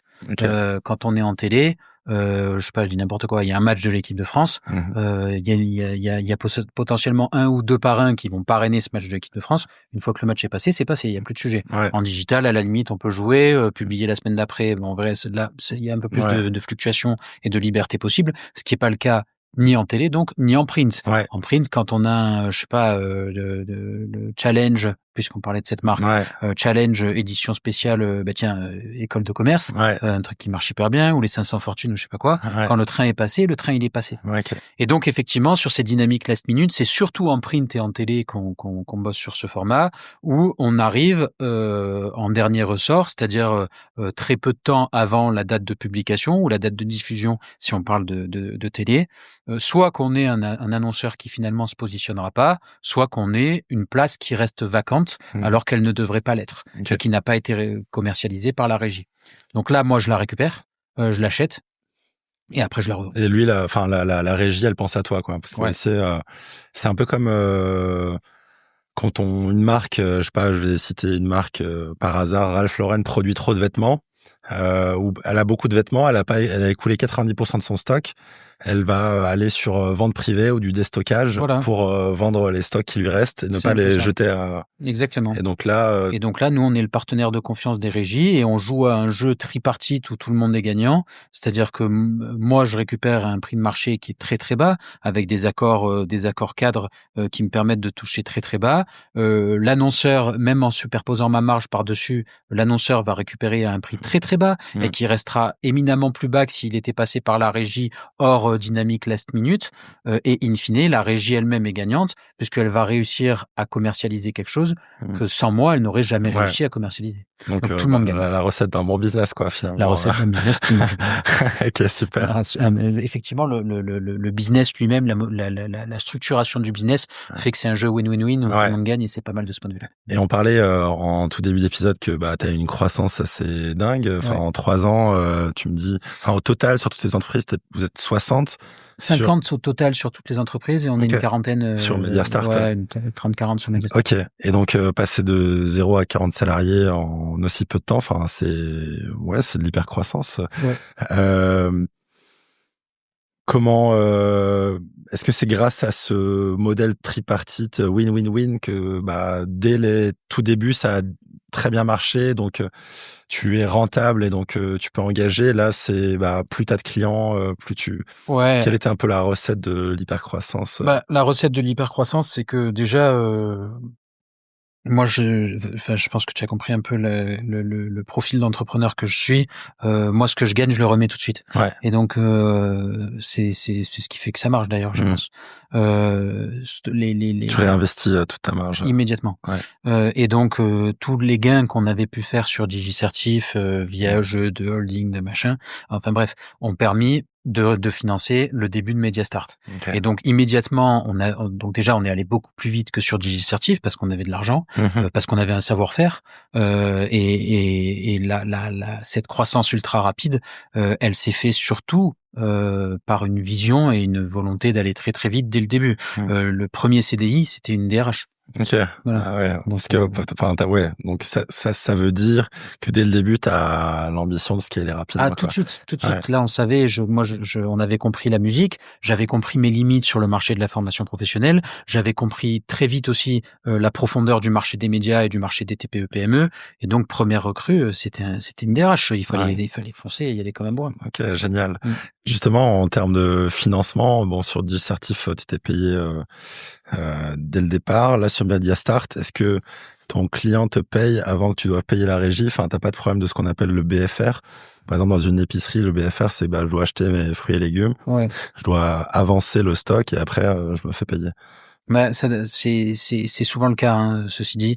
On paye en amont et c'est ce qui nous permet de bénéficier aussi de tarifs ultra préférentiels. Ok, donc t'as pas besoin d'investir ta marge dans le fait de financer, d'avancer tes clients, quoi. Après, nécessairement, la difficulté qui se présente, mais ça, c'est un problème structurel des TPE-PME en France, c'est qu'on étale le paiement, etc. Donc, effectivement, il y a un sujet qu'il faut avoir en tête en ce qui concerne la gestion de trésorerie. Mais donc, on avance, l'achat d'espace se fait suivant les régies, suivant les accords qu'on arrive à avoir. L'achat d'espace se fait effectivement en amont et après, on le recommercialise derrière. Mais le marché se structure surtout comme ça. Ok, super.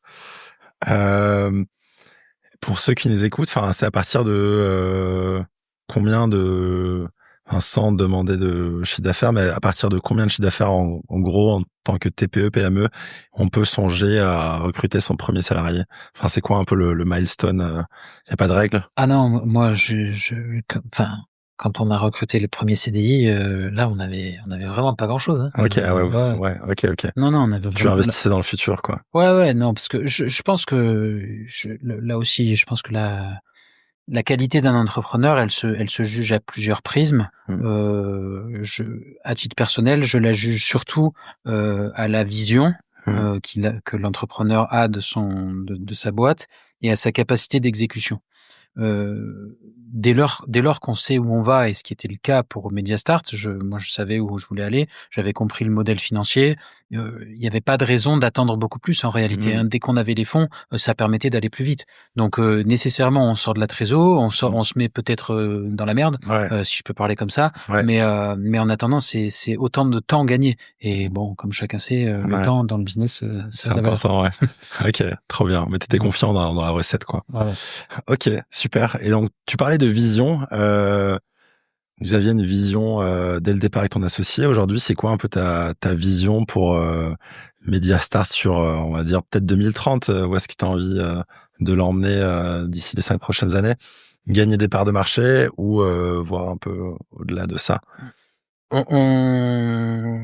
Alors, il y a des ambitions en termes de structuration, de chiffre d'affaires, etc. Bon, ça, c'est des ambitions financières. Ouais. Ça a peut-être pas un grand intérêt que j'en parle ici. Mais il faut quand même les avoir en tête, je pense, quand on est entrepreneur, puisque la réalité de ce qu'il parle, c'est la réalité de tes comptes. Après, au-delà de ça, effectivement, il y a des ambitions de marché. J'aspire à rentrer dans le bal des tops agences médias sur ce segment-là précisément à horizon 2027. Quand je dis des tops, ouais, c'est peut-être pas premier, mais en tout cas, voilà. Top 5. Ouais, top 5 facile. Okay. Et après, la vision que j'entretiens à encore plus long terme, c'est de développer encore davantage, puisque comme je te disais, Mediastart, donc travaillant sur des dynamiques d'opportunité et de last minute, la réalité de notre fonctionnement interne, c'est qu'on commercialise surtout aujourd'hui à des TPE et PME en demande de visibilité. On a par effet d'aubaine, ici ou là, des grosses boîtes qui nous sollicitent parce qu'ils veulent bénéficier de tel ou tel snapshot de visibilité, mais le gros du sujet, c'est les TPE-PME. Je souhaite qu'à long terme, on s'oriente petit à petit vers les plus gros comptes et qu'on arrive à capter des comptes annuels pour pérenniser un modèle financier sur le temps long et avoir une assise financière sur l'année. Donc, bosser de manière plus durable avec piloter. Exactement. Okay. Mais donc, adresser, c'est pas du tout le même marché. Parce que c'est vrai qu'aujourd'hui, un peu votre mission, vu comment tu l'as décrit, c'est vous êtes un peu le bras droit marketing des TPE PME. C'est un peu ça. En tout cas, le marketing, visibilité. Visibilité média. Média au sens traditionnel du terme, ouais, complètement. Et donc, toi, t'as envie d'aller voir des plus grands comptes. Ok, très clair, trop cool. Super boîte, Mediastart. Bravo, hein, c'est super passionnant à apprendre. Peut-être sur c'était intéressant là, tu disais que avec des grands comptes, t'as un peu plus de visibilité sur la gestion de ta boîte, donc tu peux davantage piloter. Toi, on dit que parfois il y a des très bons entrepreneurs qui sont, je parle pas de nous, enfin ici particulièrement, mais en général, on dit que parfois des bons entrepreneurs sont des mauvais CEO et parfois des très bons CEO sont des mauvais entrepreneurs. Quand t'es entrepreneur, t'es dans la création, tu builds, tu construis, et CEO, t'es plus dans le pilotage. Est-ce que toi, tu prends autant de plaisir dans les deux facettes de la direction, enfin entreprendre versus piloter? Ce qui est certain, c'est que mon métier aujourd'hui n'a rien à voir, mais rien avec mon métier d'il y a 3 ans. Mais rien. Quand tu commences et que tu te lances en tant qu'entrepreneur, il faut, je pense que tu mets les mains dans le cambouis et tu fais de tout. Aujourd'hui, je fais plus du tout de tout. Au contraire, j'essaie de faire le moins possible d'ailleurs. Pas parce que je suis paresseux, du tout, mais parce que j'essaie de concentrer la valeur sur ce que je sais faire de mieux, à savoir prendre de bonnes décisions. Voilà, il n'en demeure pas moins après que une fois qu'on a dit ça, il y a quand même un soubassement commun entre l'entrepreneur des premières minutes et l'entrepreneur et le CEO d'aujourd'hui, c'est décider. C'est décider. Il faut savoir arbitrer. Qu'on ait zéro ressource. Quand on disait tout à l'heure, il faut faire du cold call. Quand on fait du cold call, on décide. On décide quelle va être sa cible, on décide quel est le discours commercial qu'on va utiliser, on décide à quel moment pendant le discours commercial on va passer à la caisse. Bref, on décide. Voilà. Et aujourd'hui, en tant que CEO, pareil, je décide. Et donc, il faut savoir décider, il faut savoir arbitrer, il faut savoir prendre les bonnes décisions. Et c'est surtout ça. Moi, c'est là que je m'éclate. Trop bien. Et en septembre, donc tu décides de lancer, de construire Ils font Marseille. Donc, petite transition. Pas mal. Je te donne les starting blocks. Donc, donc Ils font Marseille, déjà, est-ce que tu peux nous dire ce que c'est? Ils font Marseille, c'est un média marseillais, donc que j'ai monté effectivement, que j'ai lancé en septembre dernier, et qui vise à donner de la visibilité aux personnalités, connues ou moins connues, qui font la ville de Marseille. Voilà. Et donc on est sur un format d'interview qui globalement dure à peu près 1 heure, vidéo et podcast. Et donc c'est moi qui interviewe tout type de personnalités, avec pour plus petit commun dénominateur qu'elles ont une histoire commune avec la ville de Marseille. Ok, génial. Et j'en ai déjà écouté, j'ai déjà écouté plusieurs épisodes qui sont vraiment très très bien. Bravo pour ce lancement. Mais peut-être juste avant qu'on rentre dans Ils font Marseille, pourquoi tu fais ce choix? Pourquoi tu prends cette décision? Pourquoi tu crées ce média? Parce que c'était en fait je sais qu'à un moment donné, je sais pas comment ça va se concrétiser, mais je suis très attaché au local et en l'occurrence à Marseille. Et c'est vrai que ce soit Digicertif ou que ce soit Mediastart, je n'ai pas particulièrement d'aspiration locale. On bosse au Natio avec tout type de clients et il y a rien de local dans l'activité si ce n'est les collaborateurs qui font la boîte. Et donc je sais qu'à un moment donné, je savais qu'à un moment donné, j'allais me plonger dans une dynamique locale, mais je savais pas comment. Aujourd'hui, effectivement, j'ai vu qu'il y avait j'ai identifié un manque dans le champ des médias marseillais et dans le champ du marché de l'information, précisément parce que je trouve que dans ce qui est proposé aujourd'hui, on ne pouvait pas rentrer comme on le fait là d'ailleurs. J'adore ce genre de format. On peut rentrer en profondeur, on a le temps de discuter. On n'est pas sur du rapide avec 10 minutes d'antenne. Au contraire, on a le temps de se poser et de poser donc les bonnes questions et d'amener les bonnes réponses. Donc je trouvais que ça manquait à Marseille. Je maîtrisais le champ des médias. Produire des émissions, c'est ce que je fais quotidiennement parce que j'en ai assez peu parlé mais avec Mediastart, on produit énormément d'émissions. Okay. Et donc, partant d'une part de ma connaissance de l'écosystème média et d'autre part de ma volonté de bâtir en local, en fait, c'est arrivé tout simplement. Ok, génial. Et tu t'es dit, Marseille, pas forcément la région, vraiment ta ville et quoi. Ouais, déjà parce que moi je suis très attaché à Marseille, à la ville. Je suis un entrepreneur marseillais et je me revendique comme tel. Et ensuite parce que je pense aussi que ça faisait plus sens, même dans une dynamique, j'allais dire purement marketing. Ouais, okay. On se sent beaucoup plus marseillais que ce qu'on se sent de Provence-Alpes-Côte d'Azur. Oui. J'ai rien contre la région, mais c'est vrai, voilà. On se dit plus facilement je suis Marseillais. Okay. Et donc effectivement, on me l'a dit plusieurs fois. Et donc ta question, elle est ultra pertinente. On m'a dit mais tu vas pas te restreindre avec Marseille. J'ai dit mais moi je m'en fous. Moi c'est Marseille qui m'intéresse. Ouais, c'est intéressant. Moi, on m'avait posé la même question dans l'autre sens. Pourquoi tu te focalises pas sur une ville, que ce soit Marseille ou une autre? Et moi, je suis plus focus sur l'entrepreneuriat et du coup, pour ouvrir le champ des possibles, il y a plus d'entrepreneurs au niveau territorial. Et moi, c'est moins une question de fierté, mais plus d'apprentissage, effectivement. Donc, tu disais, tu avais une expertise en production d'émissions, dont tu n'as pas beaucoup parlé. Est-ce que tu peux nous en dire un petit mot là-dessus? Enfin, dans quel cas tu produis des émissions? Ouais. En fait, dans le cadre des accords cadres que j'ai avec les médias, donc avec Le Figaro, avec BFM, avec CISA, le reste, on a effectivement je dispose de mes propres émissions, donc qu'on produit sur Paris directement dans les locaux du Figaro ou d'autres suivant les accords que j'ai avec eux. Et donc j'ai des émissions à vocation B2B qui mettent en évidence tel ou tel entrepreneur dans sa dynamique. Donc en l'occurrence, une des belles émissions qu'on a créée s'appelle Regard de dirigeant, en partenariat avec Le Figaro. Et donc cette émission vise à mettre en évidence des entrepreneurs qui vont parler de leur vision, qui vont parler un peu comme on le fait finalement, qui vont parler de leur vision, de leur boîte, de leur environnement concurrentiel, de leurs éléments distinctifs. Voilà, ce genre de choses. Pitcher un peu leur boîte. Et donc tout ça pour dire que produire des émissions en format studio, en format plateau, c'était quelque chose que je maîtrisais déjà parfaitement et ça me faisait pas peur du tout. Ok, trop bien. Et donc on l'a dit, t'as eu des super invités déjà, donc Rachid Zerwal, donc à l'OM il y a des COP de supporters, des groupes de supporters, et donc chacun un peu un leader, même une direction quoi. Et donc Rachid Zerwal c'est l'un des plus connus. On dit parfois que quand Marseille est en colère, c'est un des seuls qui peut calmer Marseille. Je sais pas si c'est une personnalité. J'ai interviewé Rachid, c'était particulier. Justement, t'as eu des personnalités assez différentes. T'as eu donc Martine Vassal, la présidente de la Métropole ex-Marseille, donc plutôt profil politique. Rachid Zerwal, donc à l'Olympique de Marseille. T'as eu, je crois, entre-temps 2 prêtres, celui des Goudes et celui de la Major. Une personne qui travaille beaucoup dans la nightlife marseillaise. J'imagine que c'est difficile d'avoir un peu un réseau dans tous ces milieux-là. Est-ce que comment t'arrives à trouver ces personnes? Comment tu les choisis déjà? Alors déjà, avant même de commencer, Ils font Marseille, il n'a pas de vocation ni politique, ni rien du tout. Mmh. Simplement, ça a une vocation à donner la parole à ceux qui veulent la prendre, quel que soit leur bord politique, leur religion. Alors, c'est vrai que par la force des choses, on a eu 2 prêtres. Bon, ça, c'est arrêté. Mais bon, c'est appelé à changer et on va recevoir des invités des 3 grandes religions monothéistes et même peut-être même plus encore. Mais c'est certain, il n'y a pas de vocation particulière à représenter plus le catholicisme qu'une autre. Mais donc, on va recevoir tout type de personnes, c'est certain.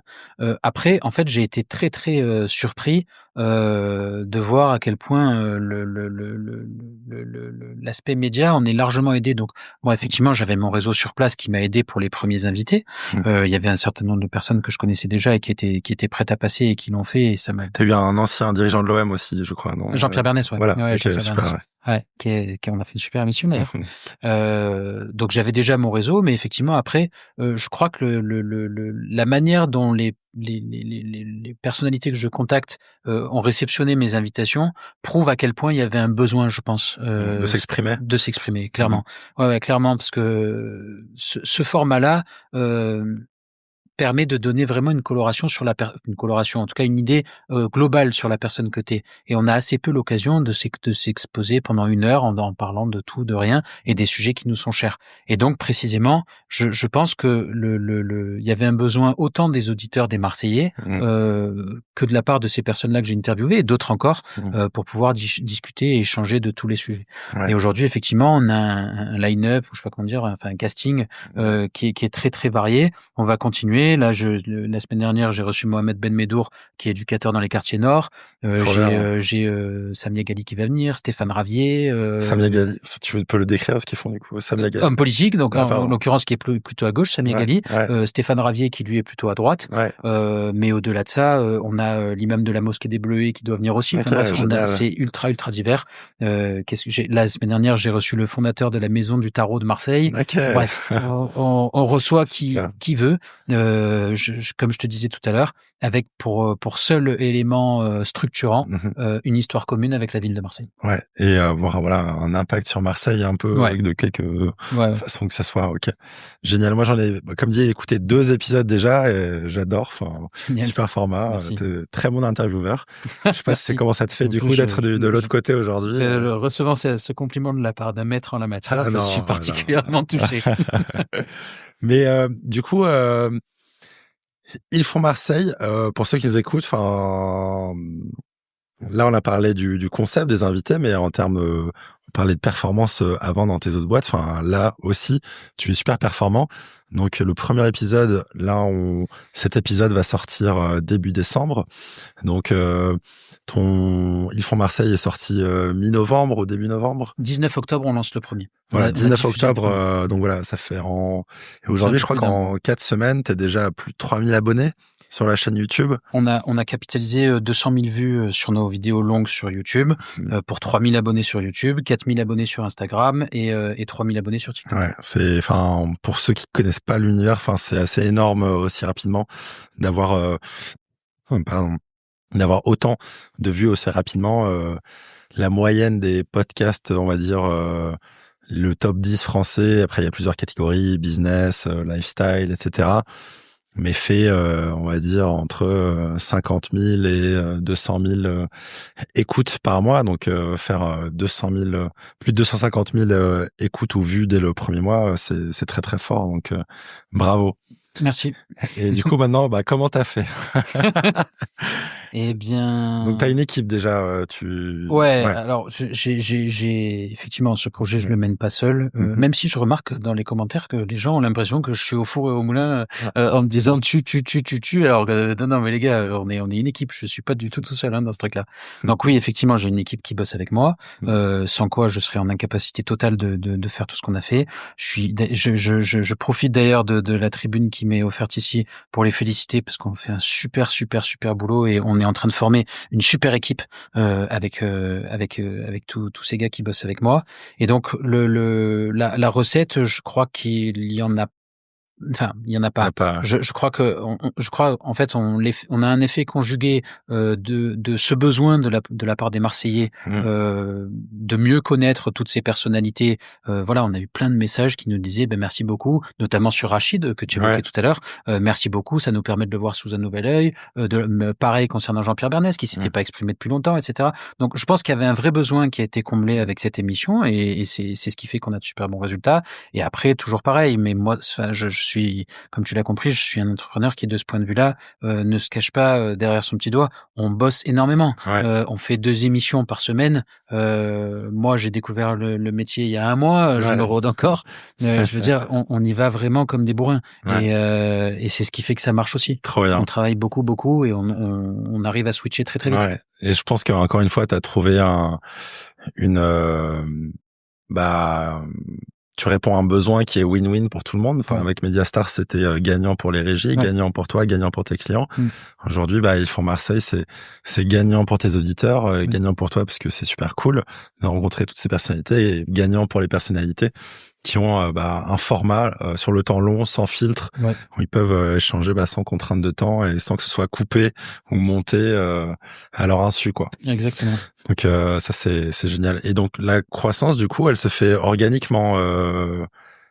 On ne paye rien. Vous payez rien. On ne paye rien pour l'instant. Je dis pas qu'on le fera pas demain. Peut-être qu'on passera sur des dynamiques de paid. Aujourd'hui, non, on est sur de l'organique pur, avec juste une bonne réflexion et une stratégie qui est rondement menée. Mais voilà, on ne paye rien à part, évidemment le matériel, ce genre de truc. Mais en tout cas, en croissance sur les réseaux sociaux, rien. Ouais. Ok, super. C'est vrai que tu as aussi beaucoup de vidéos donc sur TikTok, sur Instagram. Donc pour ceux qui veulent y jeter un œil, vous avez des petits extraits et sur les plateformes audio, donc Spotify, Apple, Deezer et compagnie. Trop bien. Et aujourd'hui, tu as une audience focus, majoritairement marseillaise ou même ça va au-delà, parce qu'il y a beaucoup de gens même partout en France qui s'intéressent beaucoup à Marseille. En fait, on a publié une première vidéo qui a extrêmement bien marché. C'était laquelle, du coup? C'est la vidéo de Jacques Dallest, que je salue d'ailleurs s'il m'entend, parce qu'on a fait une super interview, qui est l'ancien procureur de la République à Marseille. Et donc c'était une interview sur le grand banditisme, le narcotrafic, etc. Et on n'était pas dans l'hyper, le sujet n'était pas hyper brûlant comme aujourd'hui avec ce qui s'est passé, l'événement tragique avec la famille Kessassi, c'était pas encore là. Mais d'ores et déjà, c'est vrai qu'il y avait il y a un goût, je crois, de la population française. Ça intéresse ce sujet du narcotrafic, etc. Et donc l'interview de Jacques Dallest a eu une énorme visibilité. Et je crois que naturellement, c'est pas je crois d'ailleurs, je l'ai constaté, naturellement c'était un sujet qui intéressait plutôt les hommes. Donc ce qui fait que par la force des choses, on a une audience, pour répondre à ta question, qui est quand même, où Marseille est majoritairement représenté. On est aujourd'hui à plus de 50%, avec après 10% pour Aix, 10% pour La Ciotat. Enfin bref, l'essentiel en tout cas est sur Marseille et ce sont tous les villages de proximité, les villes et villages de proximité. Après on a quelques Parisiens, etc., mais surtout à Marseille et dans la région. Et après on a une population qui est à 60% masculine et on est à 80% sur du 25-39. Ok, super. Génial. Et si on lance une bouteille à la mer ici, peut-être quelques invités incroyables que tu aimerais avoir, t'auras Joule un jour. Alors, c'est pas forcément l'objectif, peut-être. Si, bien sûr, parce que Joule, incontestablement, il fait Marseille. Il incarne même Marseille. Complètement. Donc, non, il y en a 2 vraiment que j'aimerais vraiment beaucoup avoir, et sur lesquels, beau réseau, tout ce que tu veux, mais là, c'est un peu compliqué. C'est Joule, effectivement, pas simple à avoir, et Zidane. Zidane, Zidane. Pas mal. Voilà. Incroyable. Donc Zinedine, si tu nous écoutes, on est là. Trop bien. Et donc 2 épisodes par semaine, un sur le dimanche, je crois, l'autre le mercredi à 11h et l'autre le dimanche 11h. Ok, super, 1 heure. Et donc tu nous as fait un petit teasing déjà des prochains invités. Donc est-ce qu'il y en a d'autres encore à venir, ou enfin T'as un horizon à combien de temps là sur tes tournages? Là, en fait, là aussi, on est hyper sollicité par des gens qui sont intéressés à l'idée. Là, tu commences maintenant, t'as déjà du inbound, des gens qui... Complètement. Et c'est très marrant d'ailleurs parce qu'on a même des gens qui au départ qu'on avait sollicité en leur demandant s'ils voulaient passer et qui nous ont dit oui, il y a pas de souci, il faut payer 3000. J'ai dit, non, alors ça, oubliez de suite. Oui, parce que pour ceux qui savent pas, Benoît n'est pas payé pour être ici. Les invités de Ils font Marseille ne sont pas payés. Évidemment. Dans le podcast, non. C'est l'animateur qui va chercher et choisir ses invités. Et c'est pas payant. Et donc, évidemment, quand on m'a dit il faut payer 3000 pour avoir tel invité, moi c'était, mais alors là, jamais de la vie. Et ces mêmes personnes qui m'ont demandé 3000 pour passer, aujourd'hui, eux-mêmes viennent me voir pour passer. Donc, aujourd'hui, on est plein jusqu'à la fin de l'année. Donc, à raison de 2 tournages par semaine. Et effectivement, on est ultra sollicité, de la part de tout type de personnalités, des boîtes, du business, de la politique, des religions, bref, tout ce que tu peux imaginer. On est hyper sollicité. Donc dans le line-up, on a un peu de tout ça. Voilà, on a dans les marrants qu'on a, j'espère qu'on va le recevoir. On est en discussion avec lui. On a le fondateur d'une association naturiste marseillaise qui font des balades dans les calanques. Ça va être super marrant. Trop bien. Pas facile de préparer l'interview. Pas simple. Surtout que je me frappe les bouquins en amont. Ce qui est quand même pas évident, mais il a écrit un super bouquin que je suis en train de lire. Après on a des architectes connus. Enfin bref, on a vraiment tout type de personnalité et ça va être pas mal. Ça donne trop envie. En tout cas, moi comme j'ai dit, j'ai déjà écouté 2 épisodes. J'adore. Allez écouter Ils font Marseille. Donc comme tu l'as dit, Ils font Marseille, pas besoin d'avoir un lien URL, vous tapez juste Ils font Marseille sur YouTube, Spotify, Apple. Je me suis chargé TikTok, pour que soit bien référencé Instagram, sur les moteurs de recherche. Parfait. Et donc allez écouter, abonnez-vous, mettez une note 5 étoiles, comme pour Vitamine Sud aussi, ça nous aide beaucoup à faire découvrir ces médias à d'autres auditeurs. J'avais peut-être juste une question pour finir sur Ils font Marseille. Moi, par exemple, quand j'ai monté ce podcast, t'as un peu le rêve versus la réalité. Il y a beaucoup de choses que tu projettes dans ce que va être le métier. Et après, quand tu le fais réellement, il y a plein de tâches que t'avais pas, qui prennent pas mal de temps, que tu n'avais pas forcément anticipé. Est-ce que toi, quand t'as imaginé construire Ils font Marseille, tu t'es dit, ça va être comme ça, et finalement, c'est plus comme ça? Eh ben, ouais, complètement, parce que moi j'ai souvent tendance à penser, et ça fait partie de mes défauts, mais je me soigne. J'ai souvent tendance à penser que je peux tout faire. Comme je te le disais, c'était un peu le fil conducteur, je crois, de notre interview. Moi, je me revendique comme étant un gros bosseur, et partant du principe que je suis un gros bosseur, je me dis je vais pouvoir, tout ça en bossant. Mais en réalité, il y a un moment, on est rattrapé par le temps et on peut pas tout faire. Et donc, Ils font Marseille, initialement, je me suis dit on va voir ce que ça donne, on lance le projet, et puis c'est un projet qui me tient à cœur, donc je donnerai le temps qu'il faut, mais dans les contraintes qui me sont données avec toutes les activités que j'ai par ailleurs. Et donc nécessairement, je pouvais pas y passer beaucoup de temps. Donc je le voyais comme un side project que je ferais comme ça quand j'ai un peu de temps. Et en réalité, non, ça se passe pas du tout comme ça. Même pour les interviews elles-mêmes, je me suis dit ça va, j'ai le cerveau bien fait, ça devrait passer. Et en fait, non, ça passe pas du tout. Ça passe pas du tout. Il faut une interview, ça se prépare, ça prend beaucoup de temps. Il faut faire des recherches préalables. Donc en fait, de manière générale, ce que j'ai pu découvrir, c'est la richesse de la création de contenu sous ces aspects, sous ces différents aspects. Parce qu'aujourd'hui même, on réfléchit en tant que média, quand sur une capsule de 1 heure, il y a des questions qui sont pensées spécifiquement pour les shorts, d'autres qui sont pensées spécifiquement pour les longs. Donc en fait, tout est pensé avec une stratégie aux petits oignons. Et c'est vrai que, in fine, alors qu'on part en se disant on le fera en side project en parallèle, on se retrouve avec une autre boîte sur les bras. C'est super intéressant. Justement, quand tu poses une question, tu penses déjà au format dans lequel tu vas le distribuer, que ce soit en YouTube ou en réel. Aujourd'hui, on a, après, c'est un peu la même mécanique que celle que j'évoquais tout à l'heure, à savoir, il y a un problème global qui est posé dans la démarche entrepreneuriale, à laquelle on va tenter de répondre, et après on séquence le problème en petits problèmes pour pouvoir trouver des réponses. Et effectivement, on est là pour répondre à ta question.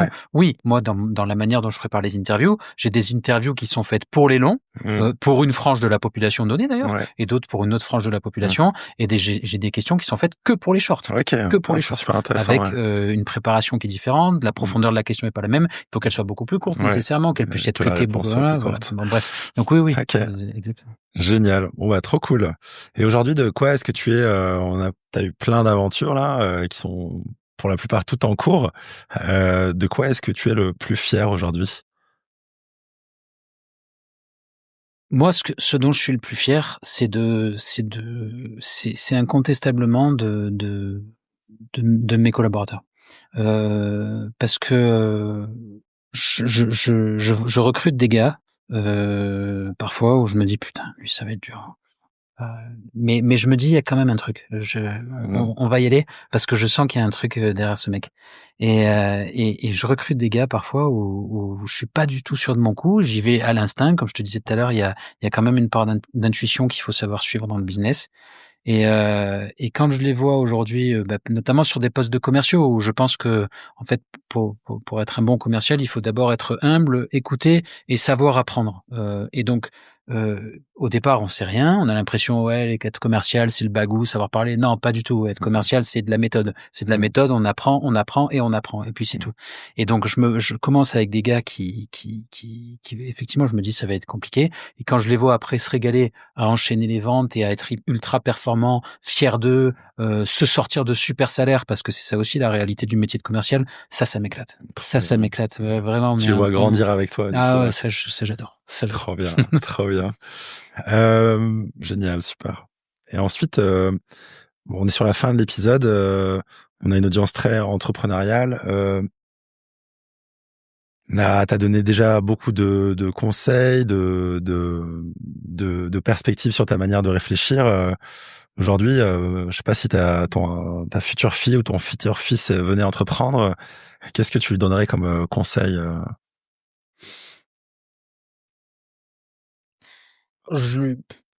Juste lance-toi. Non, je lui dirais plusieurs. Il y a pas mal de trucs que je lui dirais, mais je lui dirais surtout, ça rejoint un peu ce que je te disais en guise d'introduction. Éclate-toi. Ouais. Éclate-toi. Prends du plaisir. Ouais, éclate-toi parce que sinon ça marchera jamais. C'est impossible que ça marche en fait. Si on y va en traînant la patte, il y a tellement d'efforts qui sont demandés. Les repas de famille, le dimanche midi, les samedis soirs où tu annules avec tes potes parce que t'as pas fini. Et en fait, il y a tellement d'efforts et de sacrifices qui sont demandés que si tu t'éclates pas, ça ne peut pas marcher. C'est impossible. Et donc je lui dirais, si tu veux te lancer, ok, mais trouve un truc sur lequel tu vas t'éclater. Ouais. Ok, trop bien. Et tu viens d'apprendre un nouveau métier, donc monter un média. Toutes tes boîtes, tu découvrais l'industrie dans laquelle tu mettais les pieds. Ouais. Aujourd'hui, est-ce que tu te formes aussi en regardant des contenus, en lisant, ou tu te formes uniquement les pieds dans le plat, dans l'exécution? Moi, j'ai toujours beaucoup lu. Pardon. Un peu moins avec le temps parce que nécessairement lire ça prend quand même pas mal de temps. Mais j'essaie de m'y tenir et d'en faire une sorte d'hygiène de vie parce que je pense qu'on apprend beaucoup. J'ai tendance à penser, peut-être de manière un peu naïve, mais je sais plus qui c'est qui disait cette phrase, que quand on lit, finalement quand on lit du Rousseau, finalement c'est une discussion qu'on a avec Rousseau. C'est quand même lu à ce prisme-là, c'est quand même extra de pouvoir lire. Et donc j'ai essayé de m'y tenir et de lire beaucoup. Après non, je suis pas moi, je suis vraiment un pragmatique. Je suis pas particulièrement, pas que j'y crois pas, je suis sûr que ça sert que d'écouter des podcasts, de se former sur YouTube, etc., etc. Bien sûr que ça sert et bien sûr que ça marche. Par contre, moi, ma méthode à moi, celle que j'ai fondée, j'ai pas inventé non plus, hein, mais en tout cas la manière dont j'ai travaillé depuis des années, mon logiciel exactement, ma manière de bosser fait que non, moi je mets les mains dans le cambouis, on apprend comme ça, on se lance et après on voit ce que ça donne. On se pète la gueule, très souvent on se pète la gueule, hein, d'ailleurs, mais souvent ça fait du bien d'ailleurs parce que ça nous ramène un peu les pieds sur terre et après on se relève et puis on avance. Génial.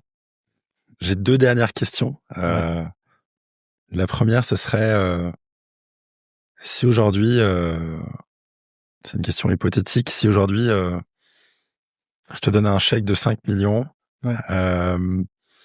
tu revends toutes tes boîtes, ton temps est libre. Qu'est-ce que tu ferais avec ces 5 millions? Ça peut être les dépenser, monter une boîte. Si c'est monter une boîte, qu'est-ce que tu ferais? Alors déjà, ça me ferait très peur parce que 5 millions, c'est quand même beaucoup d'argent. Et je voudrais pas me mettre les pieds en éventail. Je voudrais pas que ça me rassasie à aucun niveau. Donc on n'est pas à l'abri que je le déchire ton truc. C'est un vrai entrepreneur. Mais si jamais non mais la question c'est en gros, libéré de toute contrainte financière et temporelle. Ouais. Comment tu mènerais ta vie, quoi? Non, mais moi, déjà, je me remettrais à bosser parce que moi, ce qui m'éclate, comme je te dis, c'est de construire des boîtes. Ouais. Après, le marché que j'irai adresser, je sais pas trop. Ouais. C'est vrai que moi, ce qui me manque dans mes boîtes, c'est de vraiment capitaliser sur un produit qui m'appartient et que je peux faire grandir avec moi. Ça me manque un petit peu aujourd'hui dans les différentes activités que j'ai. Donc, il n'est pas exclu que je m'oriente vers un SaaS ou quelque chose comme ça, mais en tout cas, quelque chose sur lequel j'ai vraiment la main mise du produit. Okay. Voilà, mais après, quoi qu'il arrive, si la réponse que tu attendais, c'est les pieds en éventail et aller à Hawaï, c'est pas ça. Non, parce que moi, un jour, j'ai le rêve de monter un restaurant, par exemple. C'est toi qui me fait marrer, là. Ouais. Ok, trop cool. La petite question, rituel de la fin. Qui est-ce que tu aimerais écouter sur ce podcast? Quel talk je dois aller porter pour les prochains invités? J'ai la même question. Bon, je pense que beaucoup de podcasts ont cette question. Écoute, moi, là encore, c'est ça. Donc ça peut être des entrepreneurs, des PDG, des sportifs aussi ou des artistes. Ça rejoint les échanges qu'on a eu tout à l'heure, mais je trouve que c'est l'entrepreneuriat de manière générale avec un grand E est d'une richesse absolue parce que ça c'est une leçon quotidienne d'humilité, c'est une leçon aussi de sueur, il faut savoir beaucoup travailler et donc j'ai envie de porter le message de l'entrepreneuriat et j'espère que des tas de gens qui t'écoutent quotidiennement vont se rejoindre dans l'entrepreneuriat et vont dire bon ok, je vais me lancer. Moi à titre personnel, ça m'est arrivé grâce à Jacques-Henri Hérault qui quand j'étais plus jeune m'a amené vers ce terrain-là. Donc je te propose de l'inviter. Génial. Ce serait vraiment pas mal parce que s'il pouvait faire d'autres bébés entrepreneurs comme j'ai été, ce serait génial parce que c'est une super aventure et je souhaite à n'importe qui de la vivre. Ouais, c'est une très très bonne idée. Merci beaucoup Benoît, moi j'ai pris vraiment beaucoup de plaisir. J'ai surtout beaucoup appris. T'as navigué dans plein d'environnements différents. Grâce à tes apprentissages dans tes boîtes, je me suis refait un peu les bases du marketing digital que je vais essayer d'appliquer d'ailleurs avec ce podcast. et non, je trouve que t'es vraiment super inspirant et une super chouette personne. Donc continuez à foncer. Moi, je vais écouter les épisodes de Ils font Marseille avec beaucoup de plaisir, notamment peut-être là sur le chemin pour rentrer du studio à Marseille. Et donc voilà, merci. Et merci à toi, Daniel. Super épisode. Merci à toi et j'espère que longue vie à Vitamine Sud. Merci Benoît, à bientôt. Merci beaucoup d'avoir écouté cet épisode. J'espère qu'il vous a plu. Alors, comme vous le savez, Vitamine Sud est un tout nouveau média et j'ai besoin de vous pour lui donner de l'énergie, besoin de vous pour le rendre visible au plus grand nombre. Pour cela, 2 mini-actions très rapides aident énormément. Premièrement, abonnez-vous à la chaîne, Spotify, Apple, Deezer ou autre, puis cliquez sur « Évaluer l'émission » et mettez-moi une petite note 5 étoiles. Ces petits gestes ont un très gros impact. Je compte sur vous. Merci du fond du cœur. Je vous dis à bientôt pour le prochain épisode.